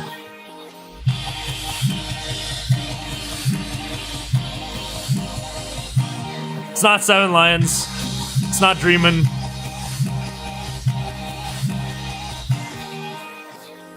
It is Crystal Skies. I guess I just revealed that shit. Yeah, it's Collide. There you go. See? It's easy. I'm pretty sure me and Top Beats ended up recording this video and it took him like 4 minutes to get some of these songs. Bro's just a goofball, bro. And he sucks at Mario Kart. Okay. I feel like I'm just roasting the poor guy now. All right, let's get the tier list up. Yeah, it was Keemstar over Harambe, bro. We did record it. I remember that. Oh my god, it wasn't even worth it. It's not even in the description, dude. Oh, fuck, how am I gonna find this? I'm gonna have to go to Insco's channel.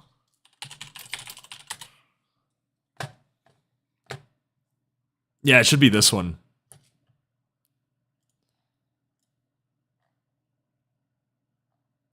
Here we go.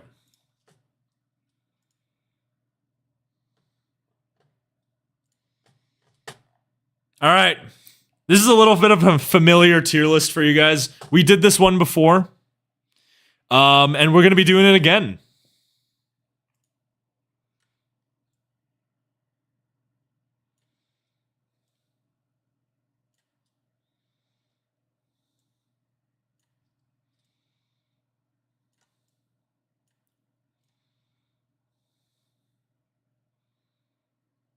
All right, is that good? Dude, it's supposed to be a melodic tier list, dude. It's supposed to be a melodic tier list. Where the fuck is Temanite? Temanite's not gonna be on here, bro. I don't know what to tell you, man. Is my head too big? Should we make me a little smaller, or what should we do here? I'm also gonna move this over, otherwise I'm not gonna be able to know how many people are watching the stream. We'll move this into like a little bit of little corner.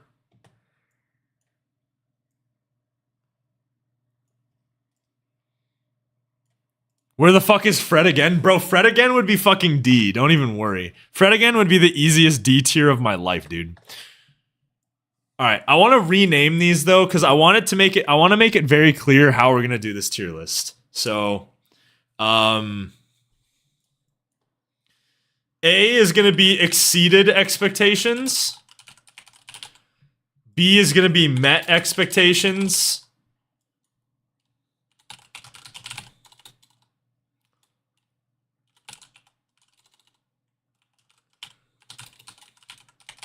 Why do these center and this one doesn't? Where's Zavi?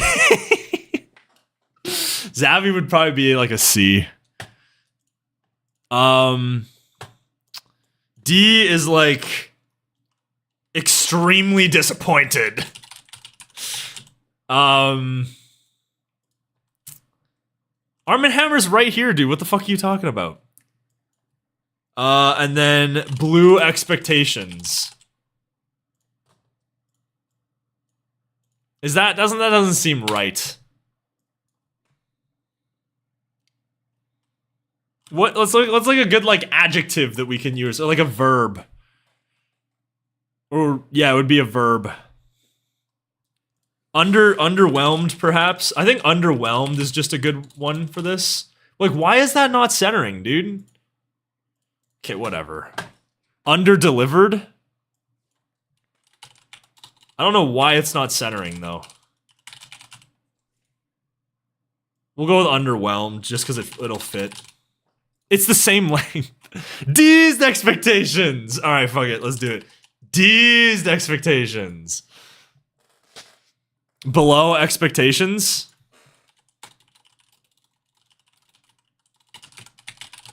Bro, why is this not centering, dude? You know, I'm fucking deleting this whole row. Screw it.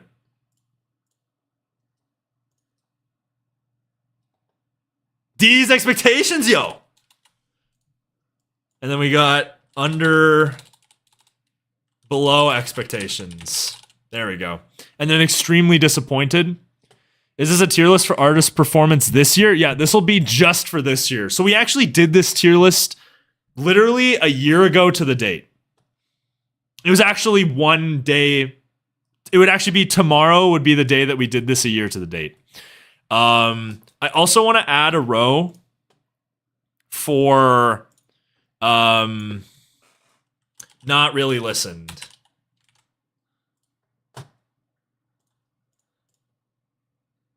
Make it like gray.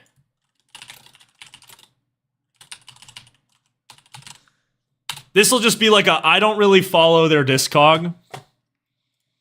That'll be the kind of ranking. Should I put you guys over here? Like, where do you guys want to be? Yeah, you're 100% right.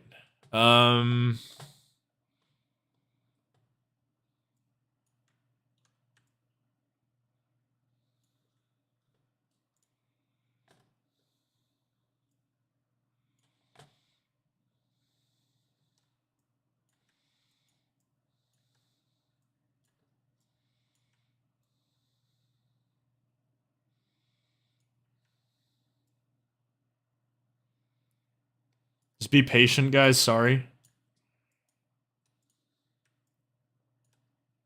I think that looks good. On the right side? You guys want to be on the right side? All right, how's that? Do 4 tiers and have polls? I don't know if that would be able to work.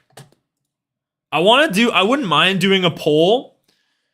The text is a little small. How about that? That's all I can really do.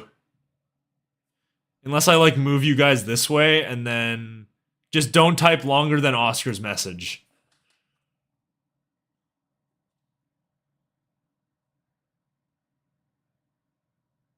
Is this a good setup? Yeah, I don't know how we would do. I think maybe what we would have to do if we did do a poll would be like, we'd have to combine below expectations and extremely disappointed into like one thing. Or we could just do above, met, below. Because I want to get you guys involved for sure. It's just a matter of how we're going to do it. Because we have to fit 6 options into 4 somehow. I think what we can do is just have not really follow. Be like, just don't vote. or if you guys want to vote, if you guys are just fine with watching.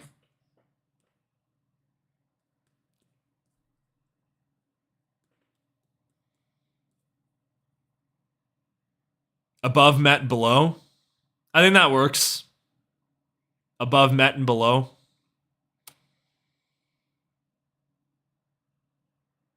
All right, let's do it. I'm cool with above, met, below. I'll start recording. We are live. Well, I mean, we were live, but now we're live on video for the YouTubes. Yeah. All right, guys. Well, for all you YouTube viewers out there, get your hi YouTubes, hi chats, hi moms out of the way. Since we did the hi moms, I think last time we did one of these. And yeah, we got a tier list here, ladies and gentlemen. We have got, that's actually a really good idea by Wyvernial to make to duplicate it. Is it going to do the same, or is it going to be like, oh, it's literally the same. Look at that.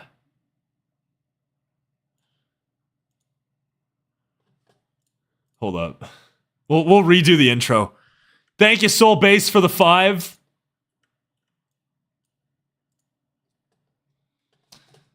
Thank you, Soul Base. This is my first stream I've ever actually watched. I've never been so entertained. Thank you guys for this. Thank you, Soul Base, for the 5. Thank you for tuning into your first one, my man. That's what we strive to do here. Making you guys all feel a little joyous and happy. I don't know where I was going with that, but thank you for the 5, my man. I really appreciate it, brother. But yeah, let's redo our intro here. Ladies and gentlemen, it feels weird doing this intro a second time, but yeah, we've got a 2023 Artists of Melodic Bass tier list. As mentioned before, this is only going to be 2023, not what I think about them as an artist as a whole, but it's also going to take into consideration numerous things. It's not just going to be how good their music was. It is going to be based on expectations. So, let's say I had high expectations for an artist going into 1 year and he didn't necessarily deliver on those expectations. Even if the music was good, they would still be below expectations. I think that this will be a fair thing. We can get some artists that would probably be maybe obvious low tiers to actually get some good rankings. And yeah, I think that's a great way to do it. I'll mention before if I really like their stuff or not. So if you see an artist that had a really good year, but maybe was below expectations or something like that, it just means that my expectations for them was really high going into this year. And so yeah, let's get started with the first one. We've got Mr. Aaron Shirk in the chat. I'm gonna have to pull up a title window here because I want to take a look at their Discogs while I do it. I thought Aaron had a really good year. With Aaron Shirk, released Alive, Crystal Clear, Set Me Free, Final Journey off the My Dreams EP. I think that was it. I don't think he's released since then. I think it would just be the 2 singles and then the EP that he did. Overall, I thought it was really good. I think he had a really good year. I will say though, I know he had an EP that just released. I would have put him in D's Expectations, yo. He did the Pale Blue remix too. Forgot about that one. I would have put him in D's Expectations if he released a couple more tunes past August, past the EP release. I feel like it's been a very quiet 4 months for my boy. So yeah, we're factoring quality, we're factoring quantity.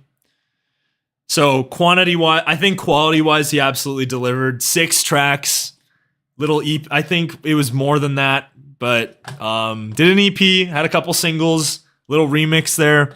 I think overall, I think I'd put him in high exceeded expectations. As mentioned before, want a little bit more quality, little bit more quantity, kind of towards the end of the year, maybe just even a single or two could have done a D's expectations, yo. But overall, I thought his year was really good. He definitely exceeded my expectations for sure. You will see that probably in the next video that we do when we do the top 50 list. Spoiler alert, as it's not a spoiler, you probably already knew that was going to be in there. But anyways, yeah. So I think he exceeded expectations for sure. Thought his stuff was really great. Quality-wise, to me, he absolutely delivered. And the quality, for me, is what exceeded the expectations for sure. Thought that he had 2 really great releases this year. So, and all the stuff was consistently good too. Like, I don't think he had a release where I was just like, I don't know about that one. They were all really good. So, I'm gonna stick him in exceeded expectations. We're gonna have to, I just realized we're gonna have to change this.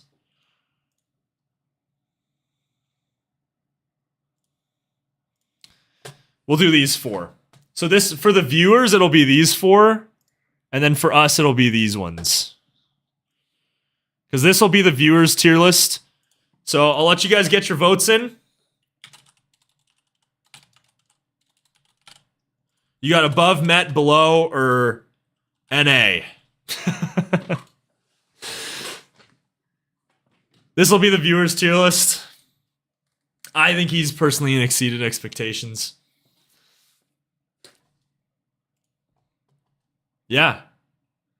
We got some people that don't follow the Discog.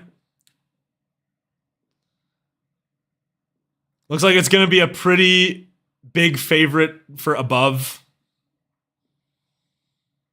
Yeah. We'll let a couple more votes come in, but I think above is probably going to take that.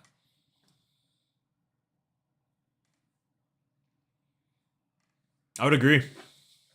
I think he exceeded his expectations. For those who don't follow, I definitely recommend. I would recommend as well.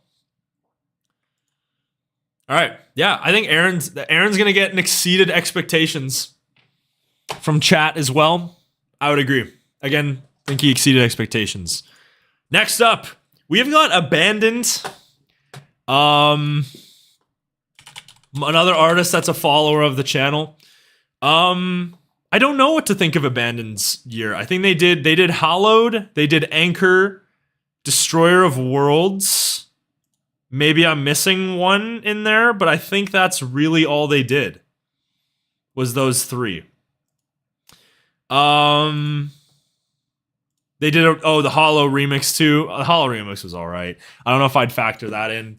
But with those 3 tracks, if you consider Destroyer of Worlds, Hallowed, and the Hollow remix, I would probably put them below expectations. Personally, those 3 weren't my favorite. That being said, Anchor is probably the best track they've ever done.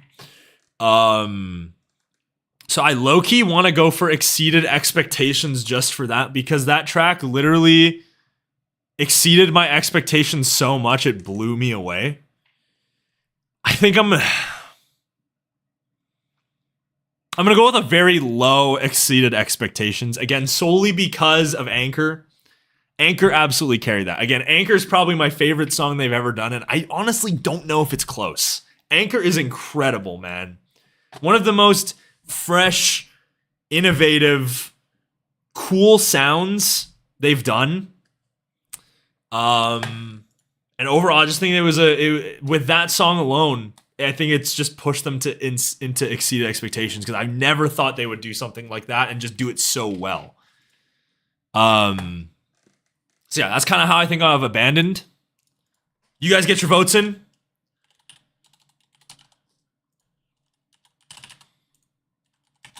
Let's see. What do you guys think of Abandoned? We're doing Abandoned, not Anchor. I know, but dude, the thing is that Anchor probably blew my expectations the most out of any track this year. Like this year. Not even like just artist-wise, like one singular track that blew my expectations the most, it was Anchor.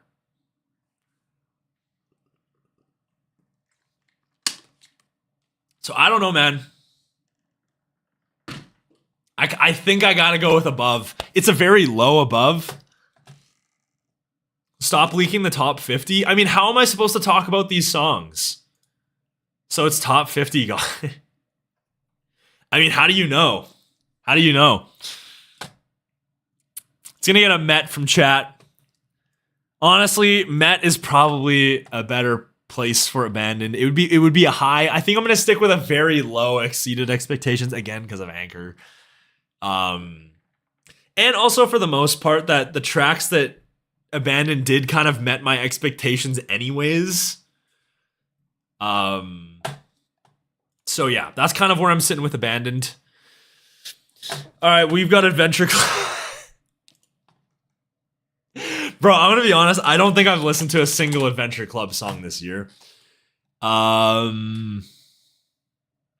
Feels Like You. They did the Kadeko one.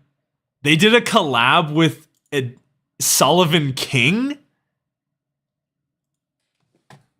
I am the nail in the coffin. There's no fucking way that.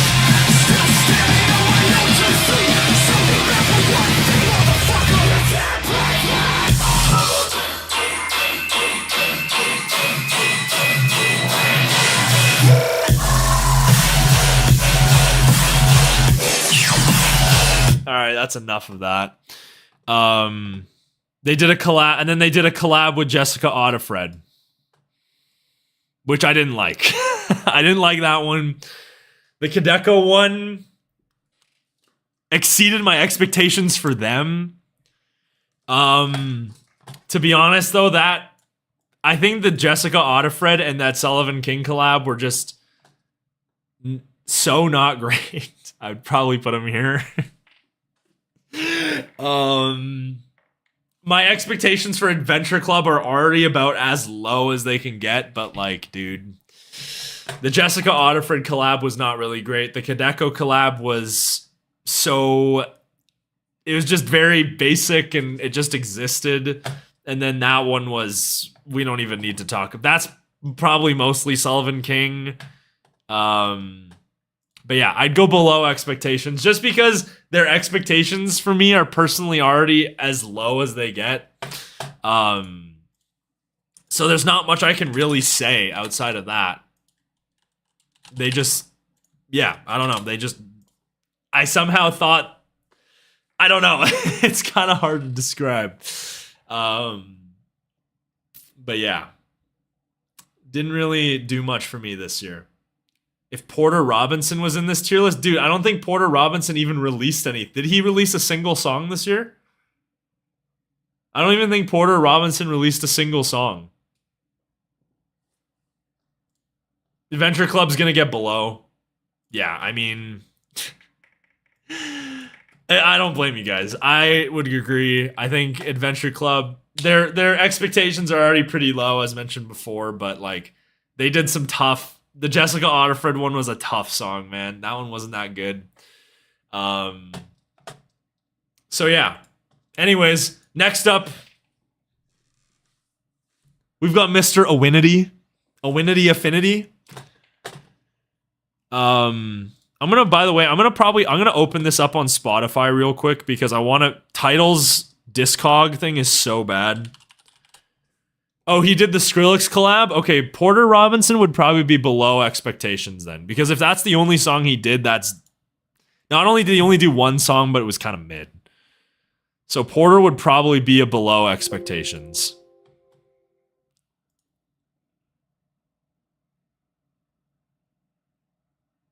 So yeah, I'm going to open up Spotify and we'll do it to accurately go over the Discogs.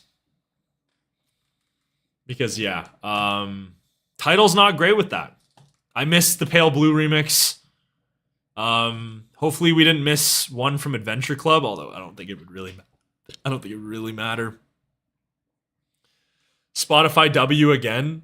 Bro, this shit is blinding me, dude. Can this like load? Thank you. And now my screen's black. This is a Spotify L again.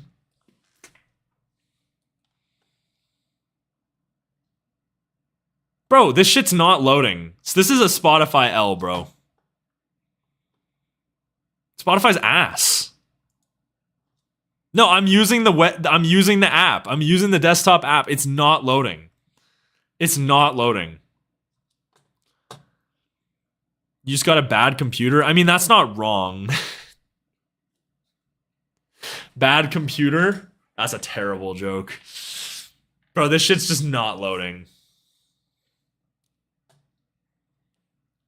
How did he call it mid? Bro, that, like, the Skrillex Porter collab just exists. There's nothing to me that's, like, that blows at any, that, like, it does nothing. It's just a very nothing song. If I can describe it. It's very nothing. Is that controversial? I feel like that's not really that controversial, but...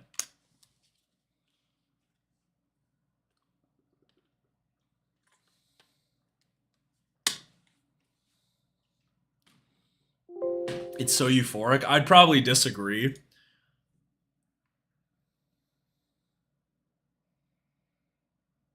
I can't because it's on here, dude. I can't open it.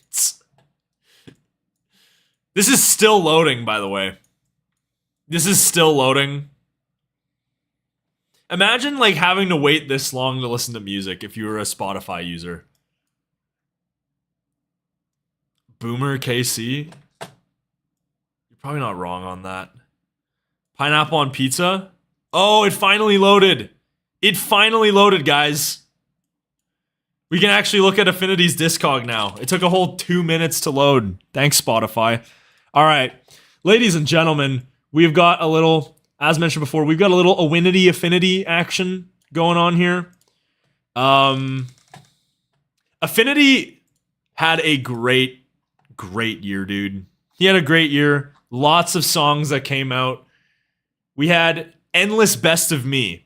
Or no, that was last year. Shit. We had Back to Me, Love Runs Out, I'll Be Your Home, Your Imagination, Who's Gonna Love Me Now remix, With You, Never Go Back, Misunderstood, When You Fall. When You Fall's grown on me a little bit, but not a ton. Yeah, wow. Fantastic year from Affinity. And frankly, I don't know if there was an artist that had a better year than him. Consistently releasing great music. And dare I say, even say great. Fantastic music. So much fantastic music this year. And he's got an EP coming out soon, so I think we can keep those expectations going into next year. I didn't have much. I didn't even really listen to him that much. I really liked Endless, but I was like, you know what? He's one of those melodic artists I'll keep up with every so often. He's actually moved himself all the way up into the top 5 of my favorite artists at the moment. So I think that's really obvious. I think that's a really obvious pick. He is a very high D's expectations, yo. Very high. Very high. And as mentioned before, I don't think there's been an artist that has had as good of a year as Affinity did since like Last Heroes in 2020, dude. He had a fantastic year, man. Every single that he did was just top notch. Super well produced as well. And so he's got the EP coming out next year, which I'm super pumped to see. I think he's even got one more song this year, is what he said. Okay, just vote as if it's above Met and below. I just realized muscle memory took over. So just vote as if it's like that. Jesus, dude. Amazing. Yeah, like Amazing's absolutely carrying. So that's going to be an exceeded expectations from chat. I totally agree. Again, I think that he went from being a melodic artist that did a couple songs to like legit producing amazing music. with great songwriting, great production. I don't think there's really much else to be said. He did a fantastic job this year, and I'm so excited to see what he does next year. Next up, we got Amity. I'm gonna be honest, I don't really know what Amity did this year. I don't know what he did.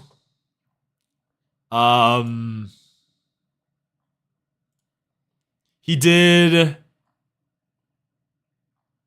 Love You Enough. I don't remember what that sounds like. Pretty Lies Amity remix. That one was cool. Nirvana was great. And then the Excision collab was not great. I don't know what to think about his year. I think the Amity, the remix that he did was pretty different. I assume Love You Enough was probably just like standard Lost in Dreams Amity. And then I remember the remix that he did was really cool. Kind of branched out and did some different things. Nirvana was great. Next to You was not great. I think I would probably put him in met expectations. I think that he just flat out met him. You know, Nirvana was a great song. I think based on Amity, I maybe expected him to release a little bit more, but I think the quality of Nirvana makes up for the fact that he didn't release a ton. And he tried something different with the remix that he did. Felt like that was really cool. I don't even remember what the switch up was. It was like a trance song, wasn't it? He did like a trance thing or something like that. I don't remember it personally. I haven't listened to it a ton, but I just remember he did some really cool stuff with that. So I got to give him his respect for that. I think he just straight up met expectations. He had an okay year. But he was never really an artist that I expected like a ton from anyways. So yeah, that's kind of where I'm sitting. Let's see where you guys sit. Oh, he did dubstep. Right. Gotcha. Forgot about that. It was still cool though. Again, seeing him try different things. Gotta give him credit for that. I think I remember the dubstep drop being pretty cool in my opinion. So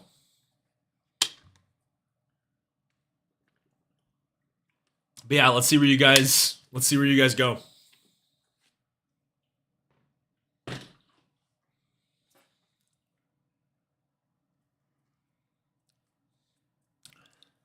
Yeah. Seems like a lot of chats just saying that he flat out met expectations. I would probably agree with that. Yeah.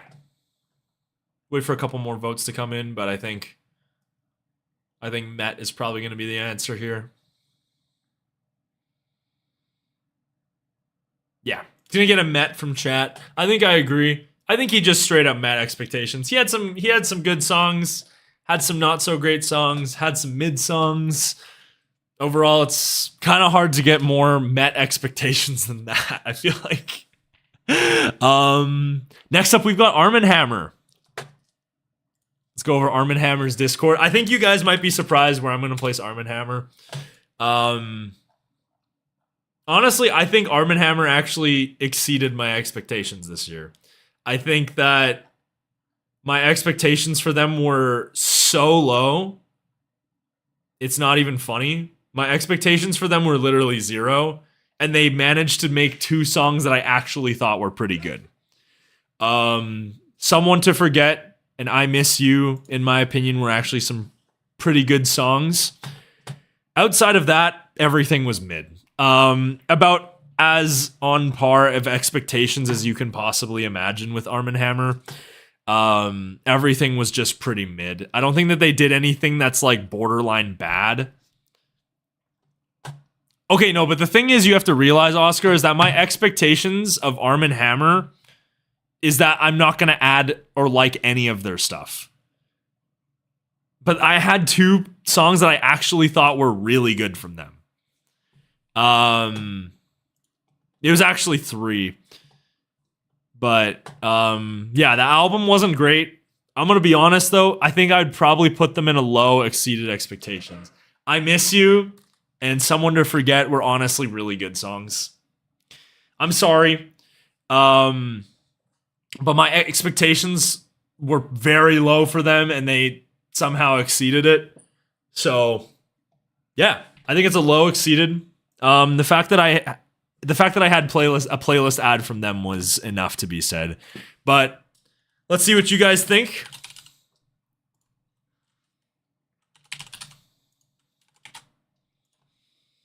And I think this is where the format of the channel could potentially be, or the format of what we're doing could potentially be problematic. But again, if you're having a good year, it doesn't matter. Who is Arnhemia? We'll get into that. I'm actually going to rank Arnhemia, though, because I have listened to all his songs this year.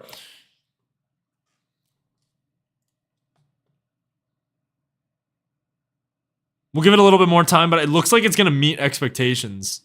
See, the thing is that if you guys are voting below, did you guys actually have expectations for Arm & Hammer? Like, to me, they did exactly what I thought they were going to do, but actually had some good songs. Which to me that's, they exceeded it.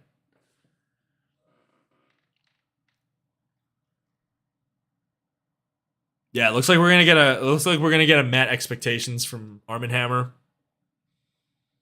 Yeah. I'd probably agree with that. Met, exceeded a little bit. The thing is, you guys only have 4 options, so I can see why you guys are doing that. But yeah, I'd say that they exceeded expectations ever so slightly. Next up, we've got Arnhemia. I think a lot of you guys are probably going to say that you don't really know of Arnhemia's stuff. He did 3 songs, or he actually only did 2 songs this year. He did Silence and he did Not Fear. Both were good. To me, he just like met expectations. I think he had a better year than Amity, but like I would have liked to see more music from him. I think that's the big one. Both of the songs he did were good. Strong releases. Silence I thought was pretty good, but like there was a chance there to do a little bit more. Silence I'm pretty sure came out in January, if I'm not. Silence came out on January 6th, and then Not Fear came out on June 23rd. So he had one release every 6 months.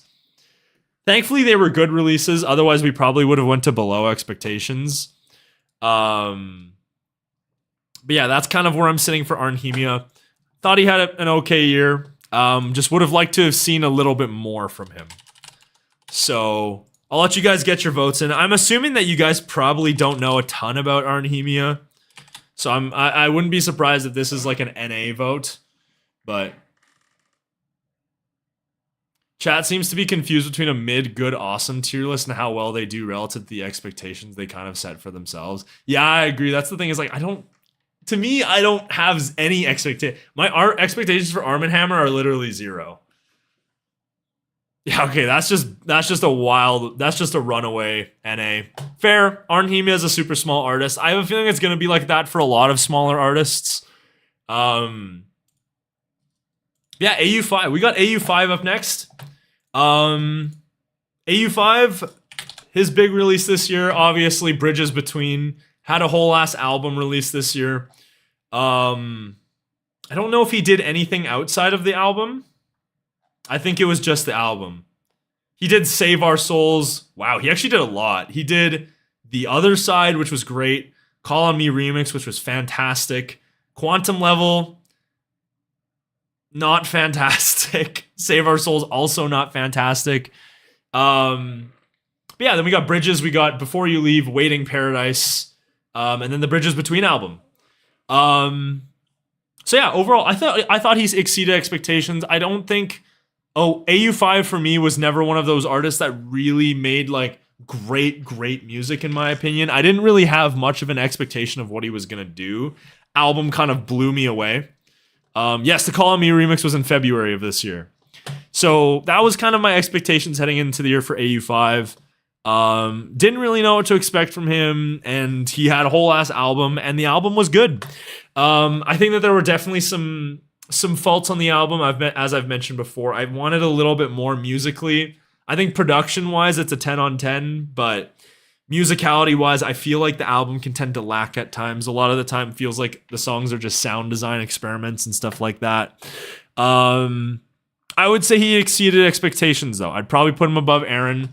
Because I will say that there were some amazing songs. And again, to have an album that nobody really knows even exists and then just drop it in the middle of nowhere. Plus, he has a fantastic remix and some other amazing songs this year.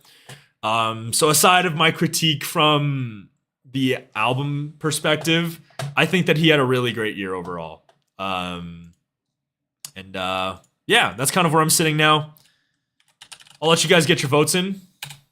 But I think that you guys will probably think the same way. Because again, it's hard to really match up to expectations. At least if it's like, you know that the album's coming, you can at least set your expectations for that. He just dropped that shit out of nowhere, dude.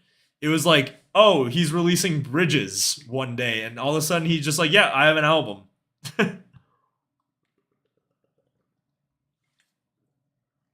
Like, an album was not in the cards for my 2022. That's for him in 2023, that's for sure. Yeah, Above. It's actually a battle between Above and Met. I'm kind of surprised, not gonna lie.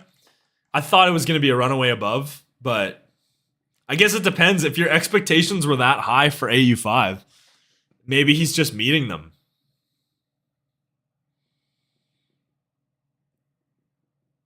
I mean, it depends. Oscar, it depends, dude. If you think AU5's that great, I can see it. I think Above is going to end up taking it, though. We'll let this... Yeah, that's going to run out to 58. Totally see it. I think that he would probably be an Above as well. Great album. And again, there were some fantastic ones on that album. So that's kind of where I'm standing. Next up, we have got Awakened. I'm gonna be honest, I don't think I could name a song that Awakened released this year. He did The Walk. He did the Way Through remixes, which isn't even his. And then he did Speechless, Living in a Dream, and then the Millennium remix, I think. He also did. Yikes, that is not a very good year. My expectations for Awakened weren't that high, I'm going to be honest. But to me, that feels like a step down. He only really did 2 singles plus a remix, and the remix wasn't really that great either. Yeah, unfortunately, the thing is, my expectations for Awakened weren't really that high to begin with. He's never been one of my favorites in that melodic scene. So I would probably put him below expectations. Honestly, I'd probably put him below Adventure Club. I think that I think if he released a little bit more music, it could have salvaged that, but only having 3 songs plus none of them to me personally being playlist ads, that's tough. That's a tough year for me. Especially for the big thing for me is I just want Awakened to experiment a little bit more. I feel like it's reached this point where you listen to an Awakened song and you know exactly what it's going to sound like depending on the BPM, whether it's going to be house or 150. We've kind of gotten to that point. So yeah, not personally a fan of his year. Yeah, Below is kind of running away with it. We'll give it a bit more time, but Arib Mahmood Millennium remix. Did you actually do one? You should actually do one. Even if it's just a bootleg. Yo, the tier list is going to be crazy long. I honestly don't think it's going to be that long. We've gotten through like 10 already. Most of these are just going to... You have to realize a lot of these, I'm just going to put in NA and say nothing. Because there's a lot of artists on here I just don't follow. Yeah, it's going to be a below expectation for the guys that know Awakened. Yeah. Not much else to really say on that front. Think that he could have done a lot more this year. And I think the big thing for me with Awakened, I just want to see him take a little bit more risk, man. That's really all. I just want to see some more risk. I understand the signature sound, but it's just tough sometimes hearing a song and knowing exactly what it's going to sound like. So, yeah, totally agree with that, Arib. Just wish that he could do a little bit more with his sound. All right, Blank. Blank is an interesting one. He had a lot of music this year. He had the Laserbeam Aeon Mode remix, Used to Losing You with Hello World, Talk to You with Sophia Quinn, Deranged Monster double single, Drift, Control VIP, Awake with Metric, Crashing Hard with Casey Cook. I don't think you guys are going to like my ranking of this at all. I'm going to be flat out honest, dude. Blank definitely was below expectations for me. I had very strong expectations going into this year. Coming off one of the strongest remixes I've ever heard and a fantastic EP, I had sky high expectations for Blank.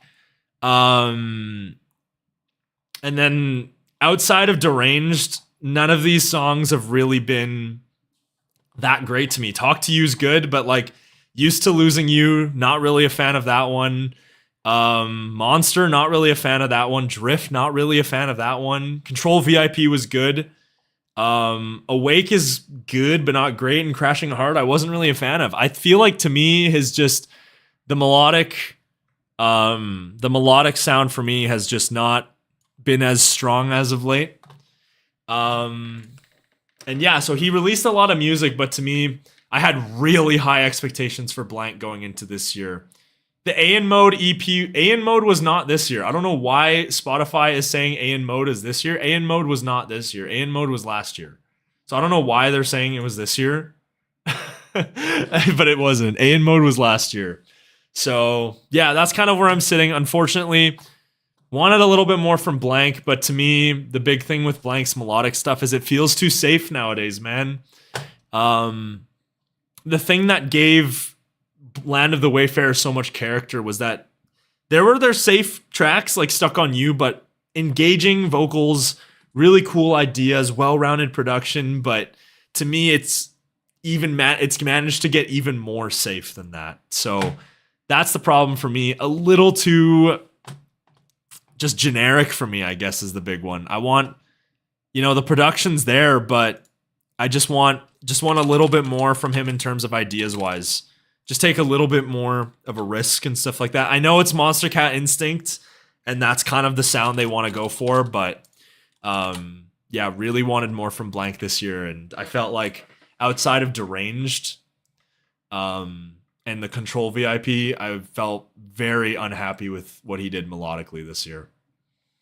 So I get it if you guys think that he had a good year. But in terms of how my expectations for Blank were set, I thought he was going to be a lot stronger. So it's a duel between above, met, and below. Again, and by the way, this isn't just melodic stuff. This counts everything. So I know it's a mostly melodic based tier list, but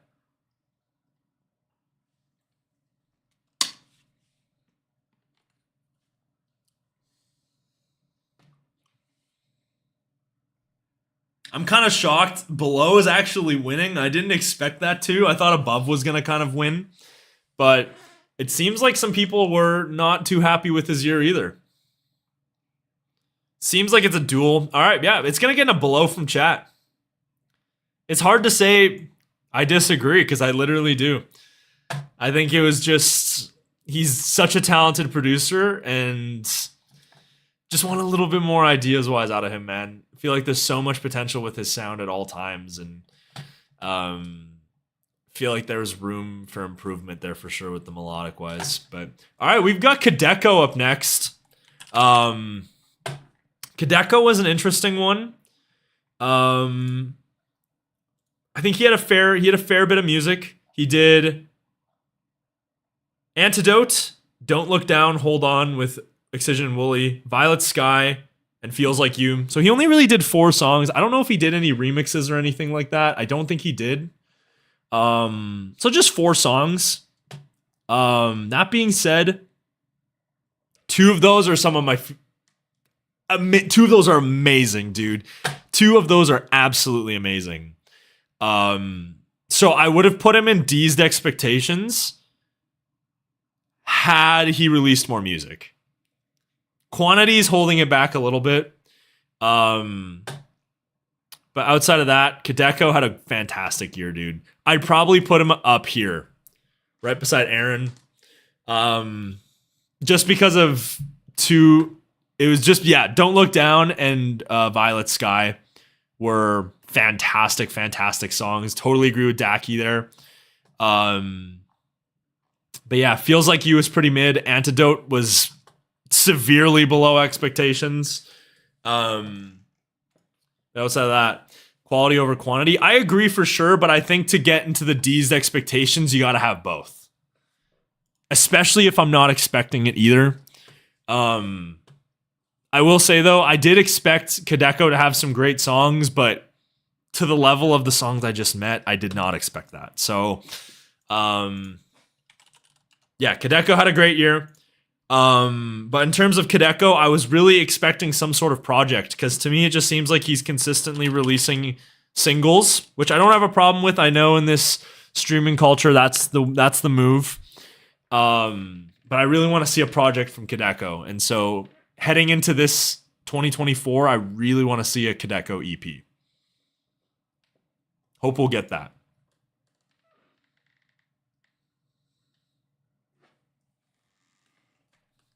But yeah, get your guys' votes in. It is a duel.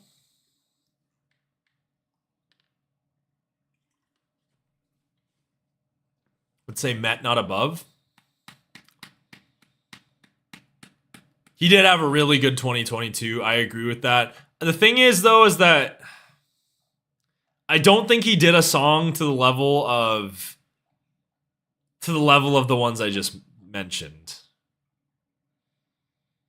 Yeah, I don't think he did. He had some good songs. He had that House EP with Enhanced. Which personally I wasn't too huge on. It was a good EP, but it wasn't like super great or anything. Kodeko is gonna get a Met from chat. I would agree. I think he just met expectations in terms of what you guys say. Personally, I thought he exceeded them. Again, I didn't expect him to create the level of quality of some of the tracks he did. I wish for Violet Sky it was a different vocalist, but that's another topic for another video. Yeah, that's kind of where I'm sitting. Next up, we got Crystal Skies, which they still have a track to come. We know this.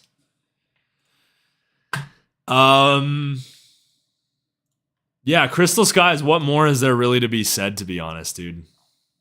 Crystal Skies had a fantastic year. Reach Across the Sky remix wasn't really for me. But then they did the Mayor Levi Am I Dreaming remix. Oh my god, dude. Heart Still Beating was fantastic. Nirvana was fantastic. Waiting was fantastic. Hurt Sometimes was one was cool. They have another one coming soon.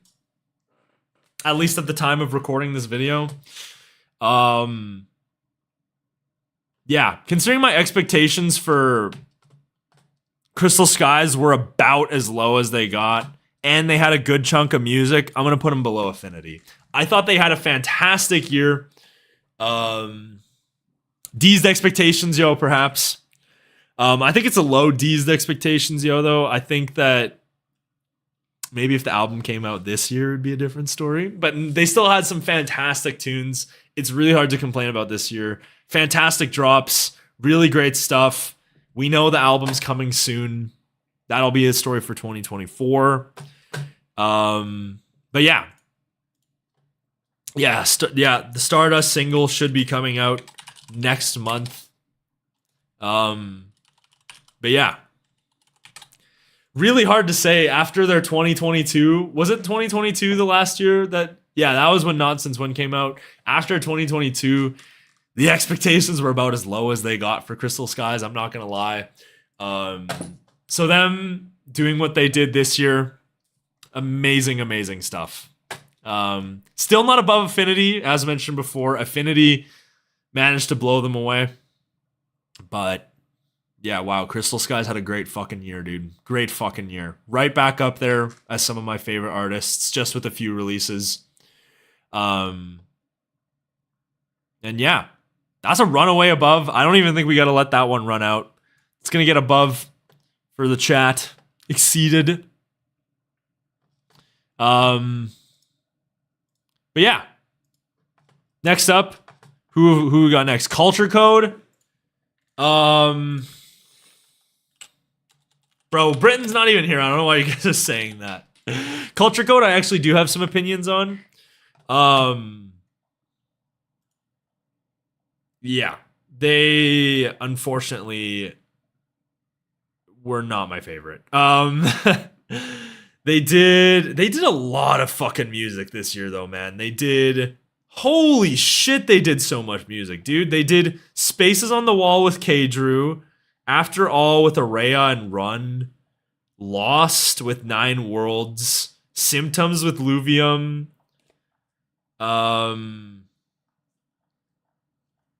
Greatest Love with LV and SZ, the Eyes Wide Shut remix, Gone Too Long with Donatella, Rest of My Life. Unfortunately, not really a fan of any of these. I didn't have too high of expectations for Culture Code going into this year, but a big thing too is that Crying You Out's actually really good, the one that they did last year. The big problem though is that they released so much music, and every time it was just like, I don't know about that. So personally, I think that they were below expectations. They released a ton of music, but to me, it didn't have the quality that I really want from their stuff. But so yeah, my expectations weren't too high, but I don't know, man. It just felt like they had a new tune every month, and it just didn't really have the quality that I really wanted from it. So it was kind of tough to see that. And so that's the big thing with quantity too. Sometimes you can release a lot of tunes, and if there's not, like, I don't think I had a single playlist. I think I maybe added Symptoms, but outside of that, man, I didn't really I don't think I added anything else. I think I added the Elenium remix too, but that one didn't like blow me away by any stretch of the imagination. Spirit Link remix clears. I don't even think I've heard that.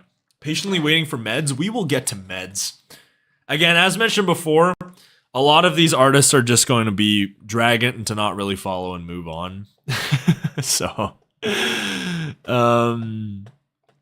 yeah. I think the big thing is if you liked what Culture Code did this year, they would definitely meet your expectations for sure, but to me, it just did not meet the expectations. You know what we could do is we could just get all the ones that I don't really follow right out of the way.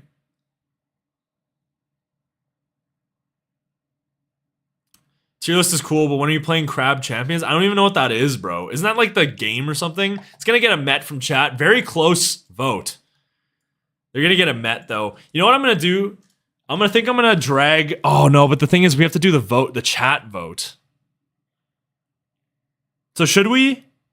I could just drag all the ones that would go into not really follow there right now. Just do it. Just drag them? All right.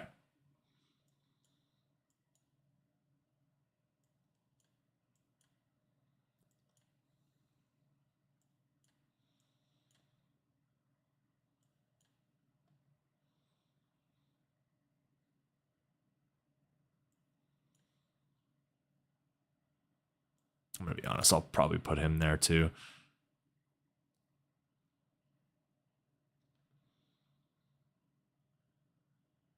I would say the rest of these artists, I probably follow their discography.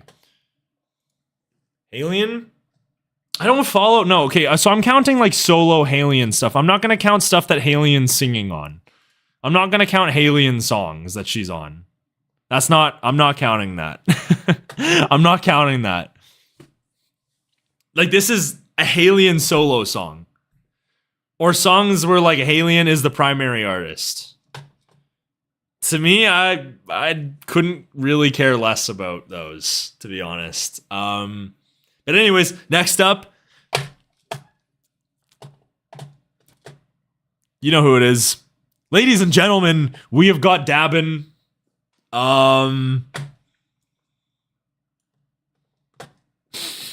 Like, what more needs to be said, dude? Realistically, what more needs to be said? Fantastic, absolutely fantastic year from Dabin. The fact that he released, and you know what's crazy?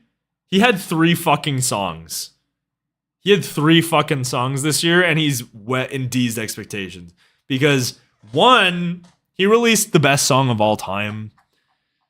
2, the other 2 songs that he did, 1 was fucking amazing, and the other one was really good. So, yeah. It's like, such a great year for Dabin. Dabin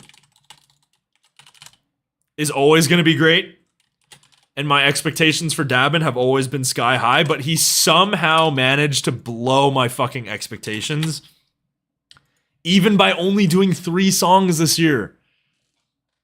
What's the best song of all time? I'd probably say it's Worlds Away by Dabin. I would probably say it's Worlds Away. Hollow was fucking incredible, and then In the Cold was good. But, I mean, dude, I should have gave that I really regret not giving that a 10 on first listen, but, like, I knew that song was going to be fucking special, dude. Best song ever is crazy? I don't care, dude. I'd probably say it is. I mean, that's, like, we don't even need to continue with that. That's an exceeded expectations from chat. I would agree, guys. I would agree. Dabin killed it this year, dude. Dabin absolutely killed it this year. So there's not much else to really be said on that front. Dabin was obvious. Fantastic year. The only thing that's keeping Dabin below Affinity is the fact that I had very high expectations for Dabin going into this year, especially with the possibility of an album on the horizon. Very high expectations for Dabin. So, anyways, next up we've got Danny Olson. It's kind of hard to say what my expectations of Danny Olson were, because he only did 1, 2. He did 5 songs. That being said, Time by Danny Olson, dude, holy shit. What a song, man. Time is incredible. Blew my expectations out of the water with the Hollow remix too. Drop 2 of that, so different. That being said, the rest of the cover, Radio Cinema, was just good, I'd say. Wanted a little bit more from the project as a whole, but I would say that he exceeded expectations. I would say more so than Kadeko. We got a project from Danny Olson this year, and one of the songs was like, so good. So good, dude. So yeah, that's where I'd sit Danny Olson. I thought he had a great year. He definitely exceeded my expectations for what I had. I thought he was going to do some great stuff, but the thing with Danny Olson is that he's always going to make one song that blows me away every year. Last year, it was Lose It All. This year, it was Time. He also did Waking Up last year, which was incredible too. So yeah, Danny Olson cooked this year. I'm talking like a Gen Zer, but agree with Fulcrum. Atmospheres on Time was absolutely incredible. Luma absolutely killed that song too. Luma's vocal was just next level ridiculousness. Maybe potentially the best. Nah, I don't want to say the best vocal this year because I'd probably say it's Worlds Away, but probably top 3 vocal this year if I had to say. So, yeah, absolutely killed it with Time. Time probably puts him from a Met expectations all the way up here. So, but yeah, looks like Met's gonna win. Would agree. You guys think he met expectations? Personally, I thought he was above.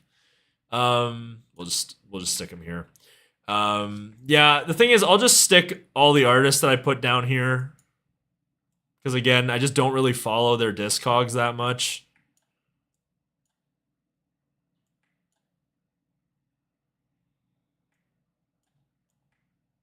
The rest of them, I can definitely provide an opinion, per se. Dark Cloud. Dark Cloud had a very interesting year. Kind of moved away from the melodic bass sound. He kind of made that decision heading into this year. Wasn't going to do the melodic stuff.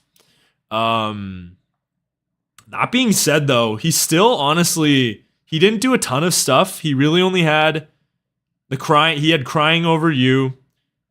the Bring Me the Horizon remix that he did, Danny Olson remix that he did, Dream Again with Aura, and then Remember Reminisce Part 2. Remember Reminisce Part 2 and Crying Over You, fantastic stuff.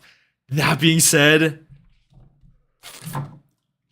it's tough, man, because he had some great songs, but like what he had with that sound, dude, was so good, bro. Dark Cloud was like quickly becoming one of my favorite artists, with stuff like Elevate, stuff like New Horizons. So I had pretty high expectations going into the year for Dark Cloud, and then unfortunately changed his sound entirely. I would probably go with that he just met expectations. Again, Remember Reminisce Part 2, beautiful, beautiful song. Same with Crying Over You. Rest of the stuff wasn't really too crazy for me. Wasn't too crazy on the rest of it. But those two songs I mentioned before are really bringing up that rating of Dark Cloud for me. Don't really know what you guys think of Dark Cloud. Get your votes in. Dark Cloud, Somebody Else. That was a great song last year. Kind of when I was not super sick of the Rocktronic sound, but he had the Losing My Mind remix last year. New Horizons, as mentioned before. He had a great year last year. So if he didn't have those two songs I mentioned before, would have probably put him a little bit lower. But yeah, I thought he still had a great year overall. So let's see. It's a battle.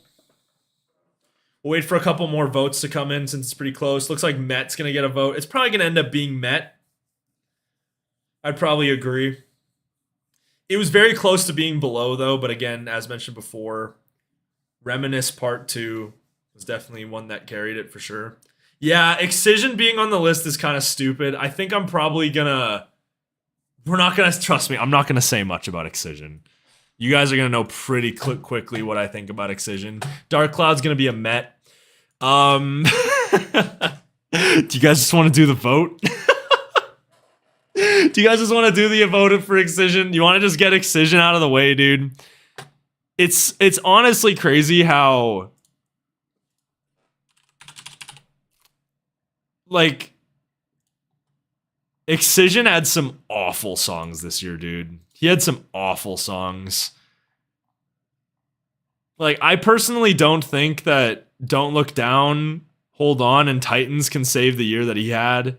Some of the, like, Fall Apart,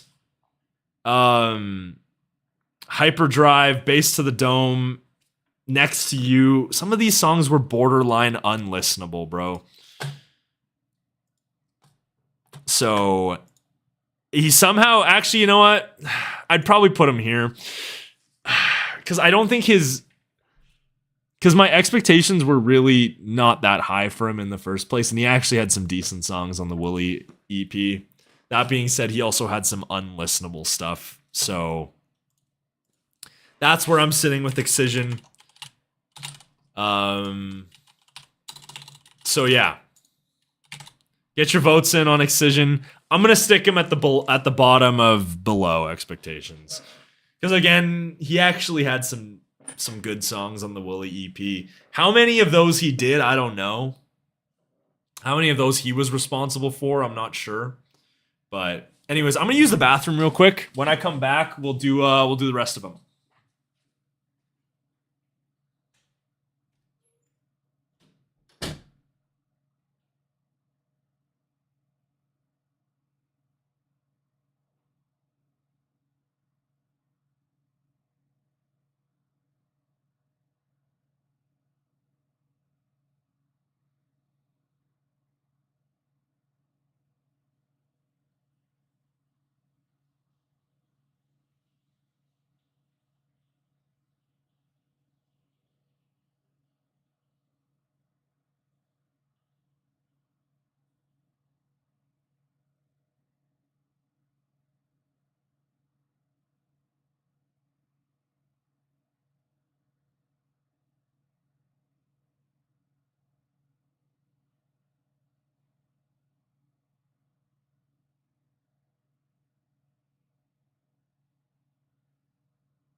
Alrighty, righty.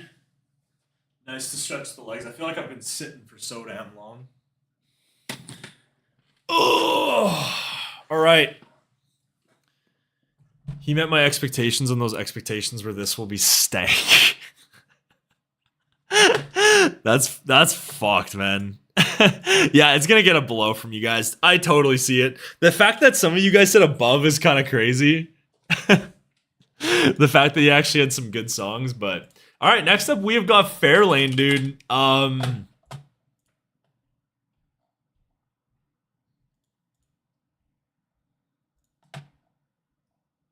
He had 3 songs this year. 1 single. And Begin was all right. He did Beautiful Nothing, which was a collab, and then the remix I didn't really enjoy that he did. I hate to do it because Fairlane's my boy. I like Fairlane. He's from Canada. He's from my province even. I'm sorry, bro. If anything, yeah, you know, I might have to put him here, dude. I might have to put him there. It sucks, man, because you know what? I love his stuff, but like, dude, it's tough to go through a whole year and do 1 collab, 1 random remix, and then 1 single that was aight. No, I don't think I could put him there, dude. You know, I think I'd put him at the bottom of below expectations. Because to me, extremely disappointed is like they had nothing good. He had some good, like, Begin was all right and Beautiful Nothing was good. If Beautiful Nothing was not good, I would put him in extremely disappointed. But he definitely did not do what I thought he was going to do this year. I was hoping that he was going to do a little bit more. So yeah, that's a problem. That's a problem. It pains to say, yeah. The thing is, I want the best for Fairlane, bro. Fairlane's one of my favorite artists, dude. I love Fairlane's stuff. So yeah, it's tough. It's tough to see, dude. It's tough to see. That being said, my expectations going into next year are fucking high because I hope he has some stuff. I hope he's cooking, dude. Because if he doesn't, man, that's going to be tough, man. He's surely got to have something going on. Surely he has to have something. There's no way he doesn't.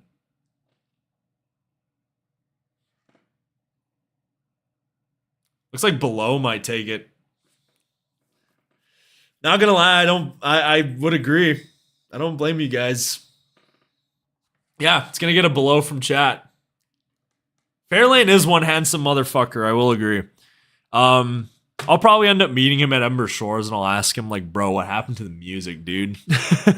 Where's the music at, my man? So we're gonna knock Fairlane down to there because we'll knock it to we hope he's doing something. We hope the music's coming soon. We'll put it at that. But yeah, tough year for Fairlane, dude. Next up, we've got Far Out. I'm gonna be honest. Again, Far Out's my boy, but I don't remember. I don't even know what he released, dude. He had a remix of 7 Lions. He had the 7 Lions remix, Follow You Home, and then Harder, Better, Faster, Stronger was re-released. So that was already a song well before. So he had, oh boy, that might be an even worse year, dude. I'm not gonna lie. I will say Follow You Home has grown on me, and the Beyond the Veil remix is all right. That's tough, man. Yeah, I gotta put him there, dude. He only did 2, though. He only did 2 songs this year. Yeah. So I would say it's probably his best song, but he only did 2. Yeah, I mean, it's really hard to say much about it. Like, you got 2 songs. One's just good, and then the other one's okay. It's tough, man. Like I said before, Far Out's my boy. I've met him before. He's so great. Again, I think Far Out is probably very similar to Fairlane in that they've got to be cooking something, dude. He's got to be cooking something. Because yeah, was hoping for maybe an EP this year. I think that was the big thing I was kind of expecting from Far Out. We didn't get that. We didn't even get a single from Far Out, dude. It was just a collab and a remix. So yeah, tough year from Far Out, bro. Again, as one of my favorite artists, it's tough to say because I love Far Out, dude. He's super nice and his music is fucking great, but you only released 2 songs, not even a single. Like, those 2 songs have to be fantastic.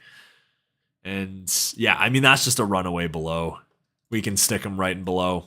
I'd agree.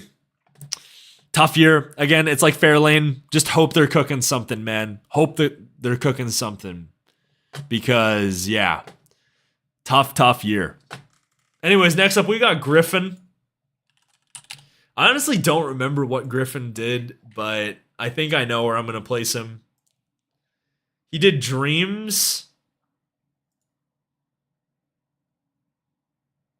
How is there 34 peeps watching and not even 10 votes? I'm not sure, man. But yeah. All right, bro. Let's be real. Griffin had 2 fucking songs this year. He had Oceans and Dreams.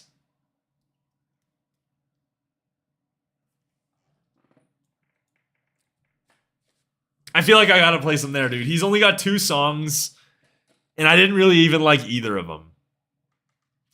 I feel like there's not much to really be said again. It's one of those artists that like just didn't release a ton of music, but for Griffin, what he released wasn't even that great. Dreams was one that I actually kind of enjoyed initially, and then it kind of grew off of me as time went on. But yeah, wanted a little bit more. I'm sure that Griffin's cooking something. He's got a collab with Armin van Buuren, which is kind of crazy. I don't think anybody expected that. Apparently he has a trance ID, which I don't even know how that's fucking possible, but he's got a trance ID.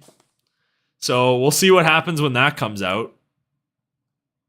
Yeah, I agree, Michael. He's got some, dude, Griffin's capable of it, but I feel like we're in the period where Griffin might be selling out.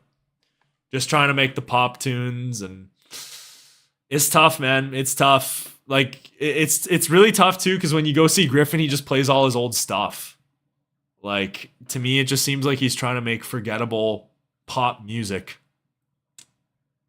So it's tough to see, especially as someone that literally has his jersey on the wall. Griffin used to be my favorite artist ever.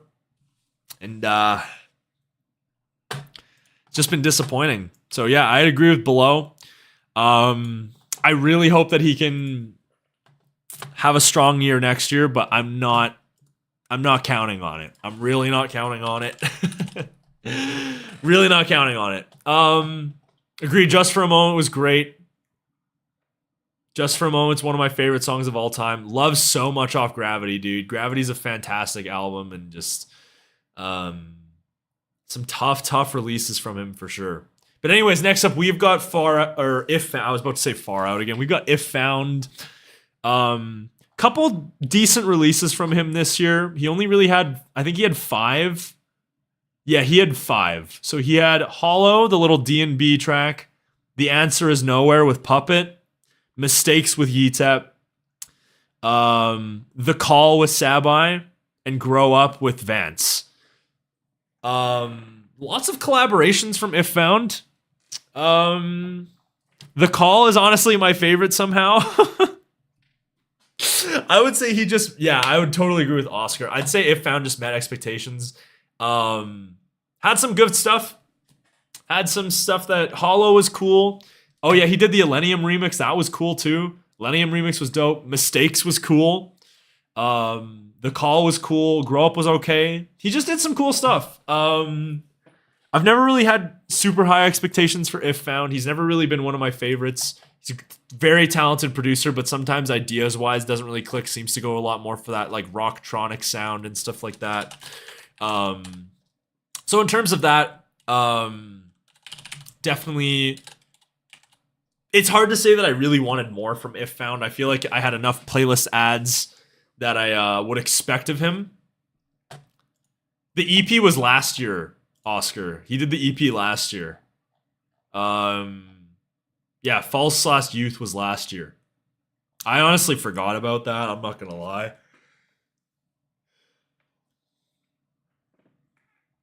Elysian? I don't even know what that is, dude. I don't know what that is. I think that's a different artist you're thinking about. That's Yeetep. Okay, fair. Yeah, honestly, I don't follow enough Yeetep to even really care. I still haven't listened to that EP, so we're not gonna comment on Yeetep. We got some heavy hitters coming up next though, so yeah, I think it's gonna agree. Just gonna be a Met from chat. I would say so as well. I think he just met expectations. Hard to really say much about him else, aside from that. Next up, we've probably got the one that everyone here knows. I better see 0 NAs on this one. If there is an NA on this, I will be amazed. We've got Illenium. Lots of fucking music this year. He had a whole ass album. So much stuff. He had Love Me a Little. He had Insanity, With All My Heart, Back to You, Eyes Wide Shut. He had the whole Illenium album. He'd See You Again. He had My Own Advice, and then he had Zombie. Lots of music from Illenium this year. I think I would say he was a low met expectations. Honestly, I'd probably put him like right here. I would say he had a low met expectations. He had some great tunes on the album. Love Me a Little was great. What else did he do? My Own Advice was fantastic too. I agree with Fulcrum. My Own Advice was awesome. I feel like Illenium's album met expectations album-wise, but oh man, his Illenium live tour is probably the best. I still haven't seen it. I wish I could have seen the live tour. I don't think I'm going to get a chance. Hopefully at Ember Shores, but yeah, I think he just met expectations. He had some good stuff. He had some not so great stuff. That's just Illenium nowadays, especially when he does an album. He's going to have something on there for everyone. So I think we really kind of know what we're going to get from Illenium at this point. I think the only really way that he can break out of that met expectations is like if he makes some Ascend level shit. Which I don't think that's going to happen for a hot minute. I think we're going to have to wait for that. But yeah.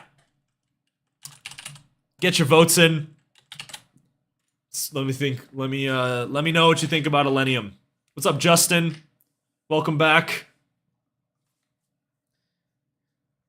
Yeah, but we've got some, as mentioned before, we got some heavy hitters coming up. So get prepared. Yeah, it's gonna be it's gonna be an absolute runaway for Illenium at Met. I'd agree. I think he just met expectations. Could not agree more. Seems like we're agreeing a lot with chat. I think I'm making some fair arguments. Next up, we got Jason Ross, my boy, Jason Ross. It's tough to say with Jason Ross because, like, I feel like he didn't have a ton of music this week or this year. He did From Ashes to Love, fantastic. A Place They Called Home, fantastic. One Time, really good. Opera House, amazing. Never Alone was kind of mid, and then Darkness was also kind of mid that we just listened to. So actually a fair amount. You know what? That's actually a lot different than I thought I was going to put Jason Ross. To be honest, I could probably say D's expectations, yo. He had some amazing songs, dude. So many great songs this year. I didn't know how many he had until looking at it, but like just the run of From Ashes to Love, A Place They Called Home, One Time, in Opera House, that's enough to convince me. 4 fantastic songs. And yeah, it's hard to say otherwise. Jason Ross had a fantastic year. Jason Ross set a bar with 1,000 faces that hasn't been fully met since. That's kind of crazy, I'm not gonna lie. To me, that's like a very outdated project from Jason Ross. To me, he's gotten so much better at producing. Known You Before was 2019. That was like 4 years ago. That was a long time. I cannot believe that song is 4 years old, man. Yeah, Jason Ross. I'd say Jason Ross was D's expectations. I think it's a very low D's expectations, but his stuff has grown on me a lot. I didn't have the highest opinion of Jason Ross after 2022, but 2023, man, his stuff grew on. The sound that Jason Ross does grew on me just so much, dude. It grew on me so much. Absolutely love everything that the man does. This is just 2023. This is just 2023. So yeah. I can totally see what you guys are saying though with Met. I think that I can agree with to an extent for sure. Because I think it's a very low D's, but the fact that his stuff has just grown on me so much this year, I have to put it in D's, dude. Because he exceeded my expectations, yo. I'm going to be honest, because like I wasn't really... Jason Ross was like not one of my... Dude, he released 6, bro. He was not one of my favorite artists heading into this year. I liked him, but he wasn't like one of my absolute favorites. And just what he did this year, he had some great fucking songs, dude. He had some great songs.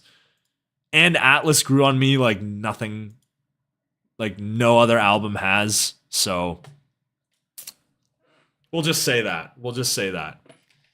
He had From Ashes to Love, A Place They Called Home, One Time, Opera House, Never Alone, and Darkness.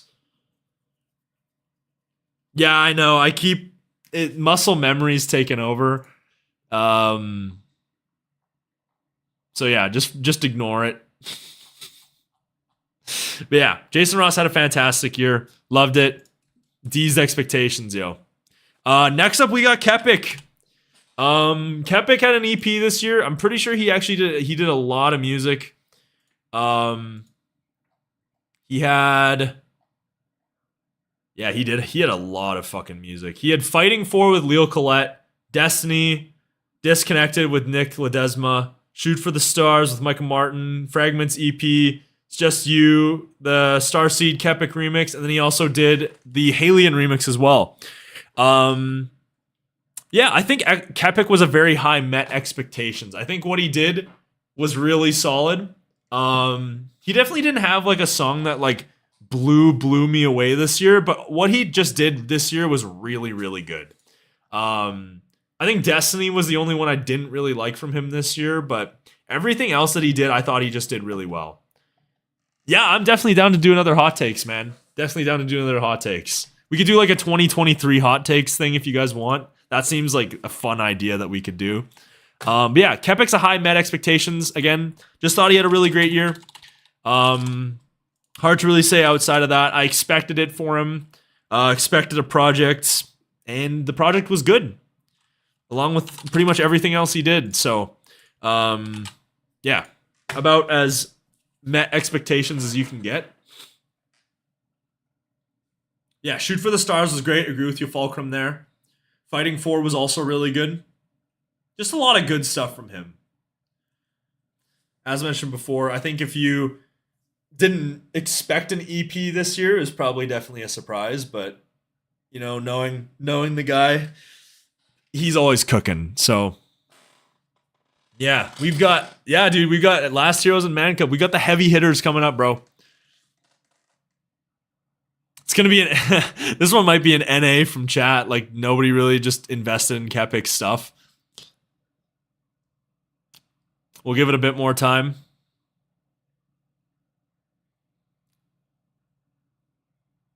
I think it would be above if people were a little bit more invested in Kepik stuff, but yeah, it's gonna get an NA from chat. That's fair. Kepik's a little bit of a smaller artist, so totally get it. Would have been amazing if not for the NA votes, so take that as you will. We got Last Heroes. Big year for Last Heroes. Lots of stuff. Let's see what they did this year.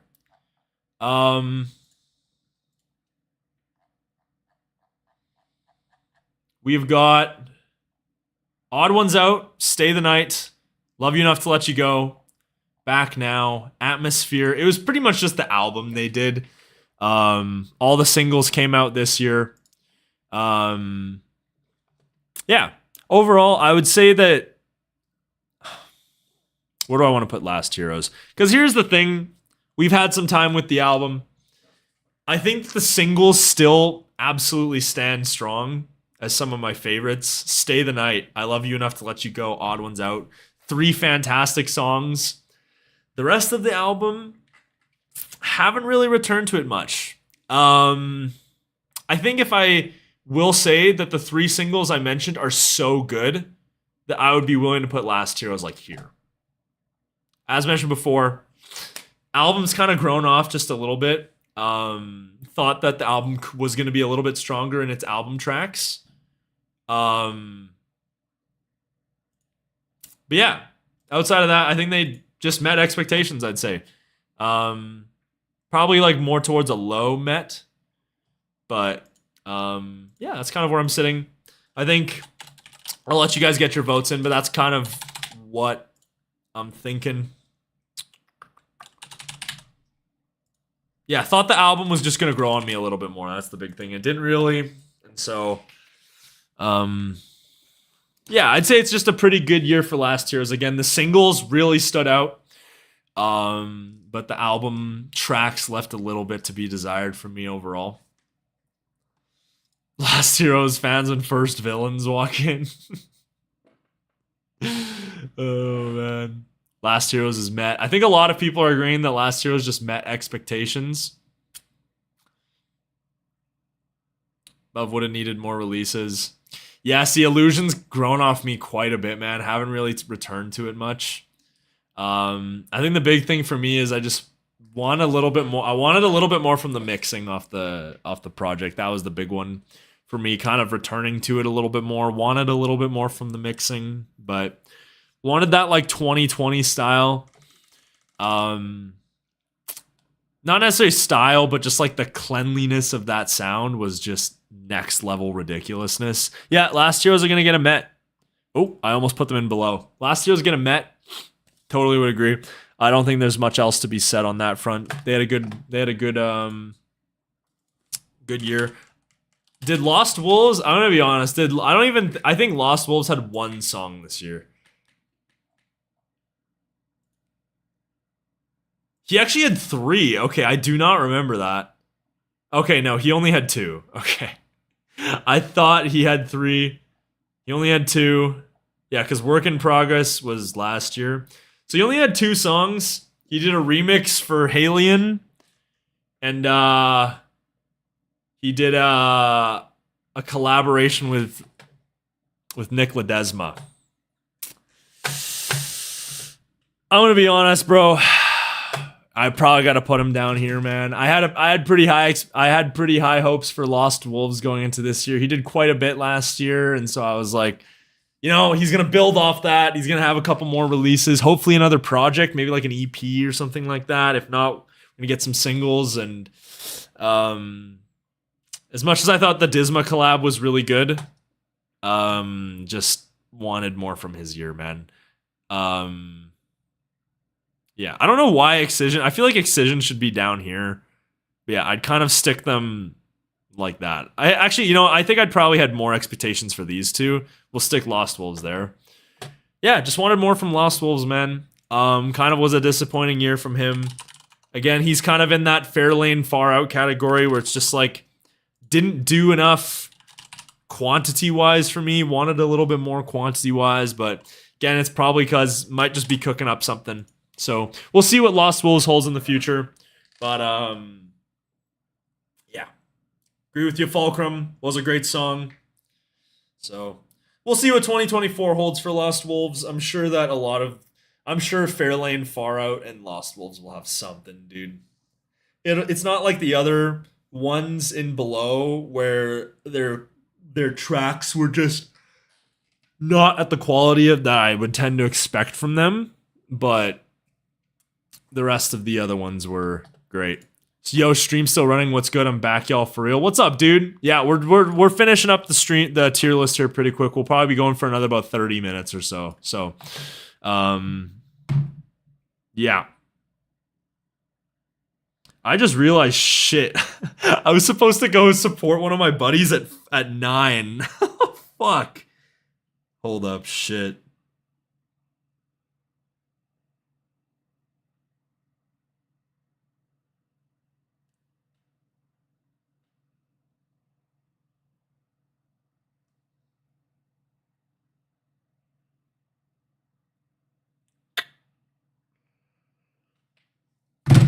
We'll have to see. I honestly might have to call it here. I'm not gonna lie. We might have to do this another time. Shit, dude. I didn't know this was gonna take this long. Oh, fuck.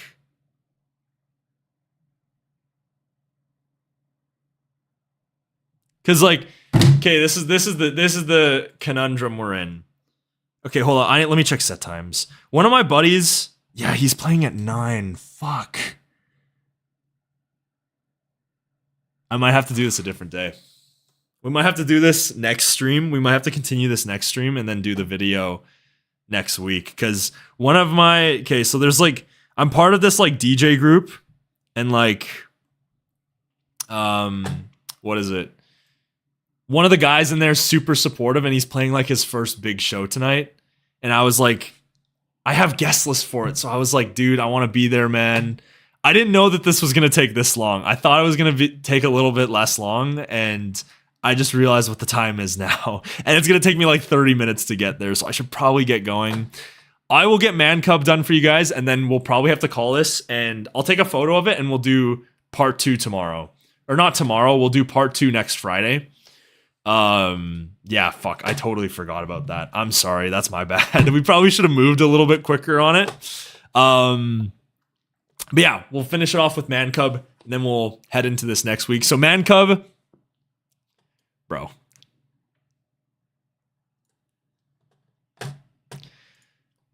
Is there really any other place that we could put the guy? Like, the Before It Gets Better was probably my favorite album this year. Let's see what we got. Imposter, not really my favorite. But Save Me From Myself, incredible. Compass, incredible. Phantoms, incredible. Still a Light, incredible. Don't Forget was fantastic.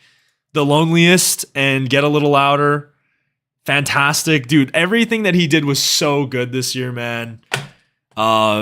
It's really hard to say anything else about Man Cub. He absolutely killed it this year. So much great stuff. I have high expectations every time Man Cub does music. Oh, I just realized I still have the poll going.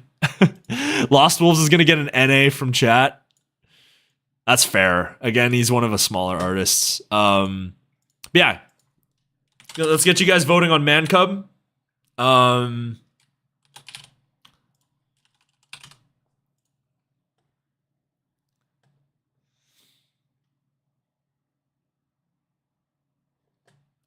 You really don't like The Loneliest, dude.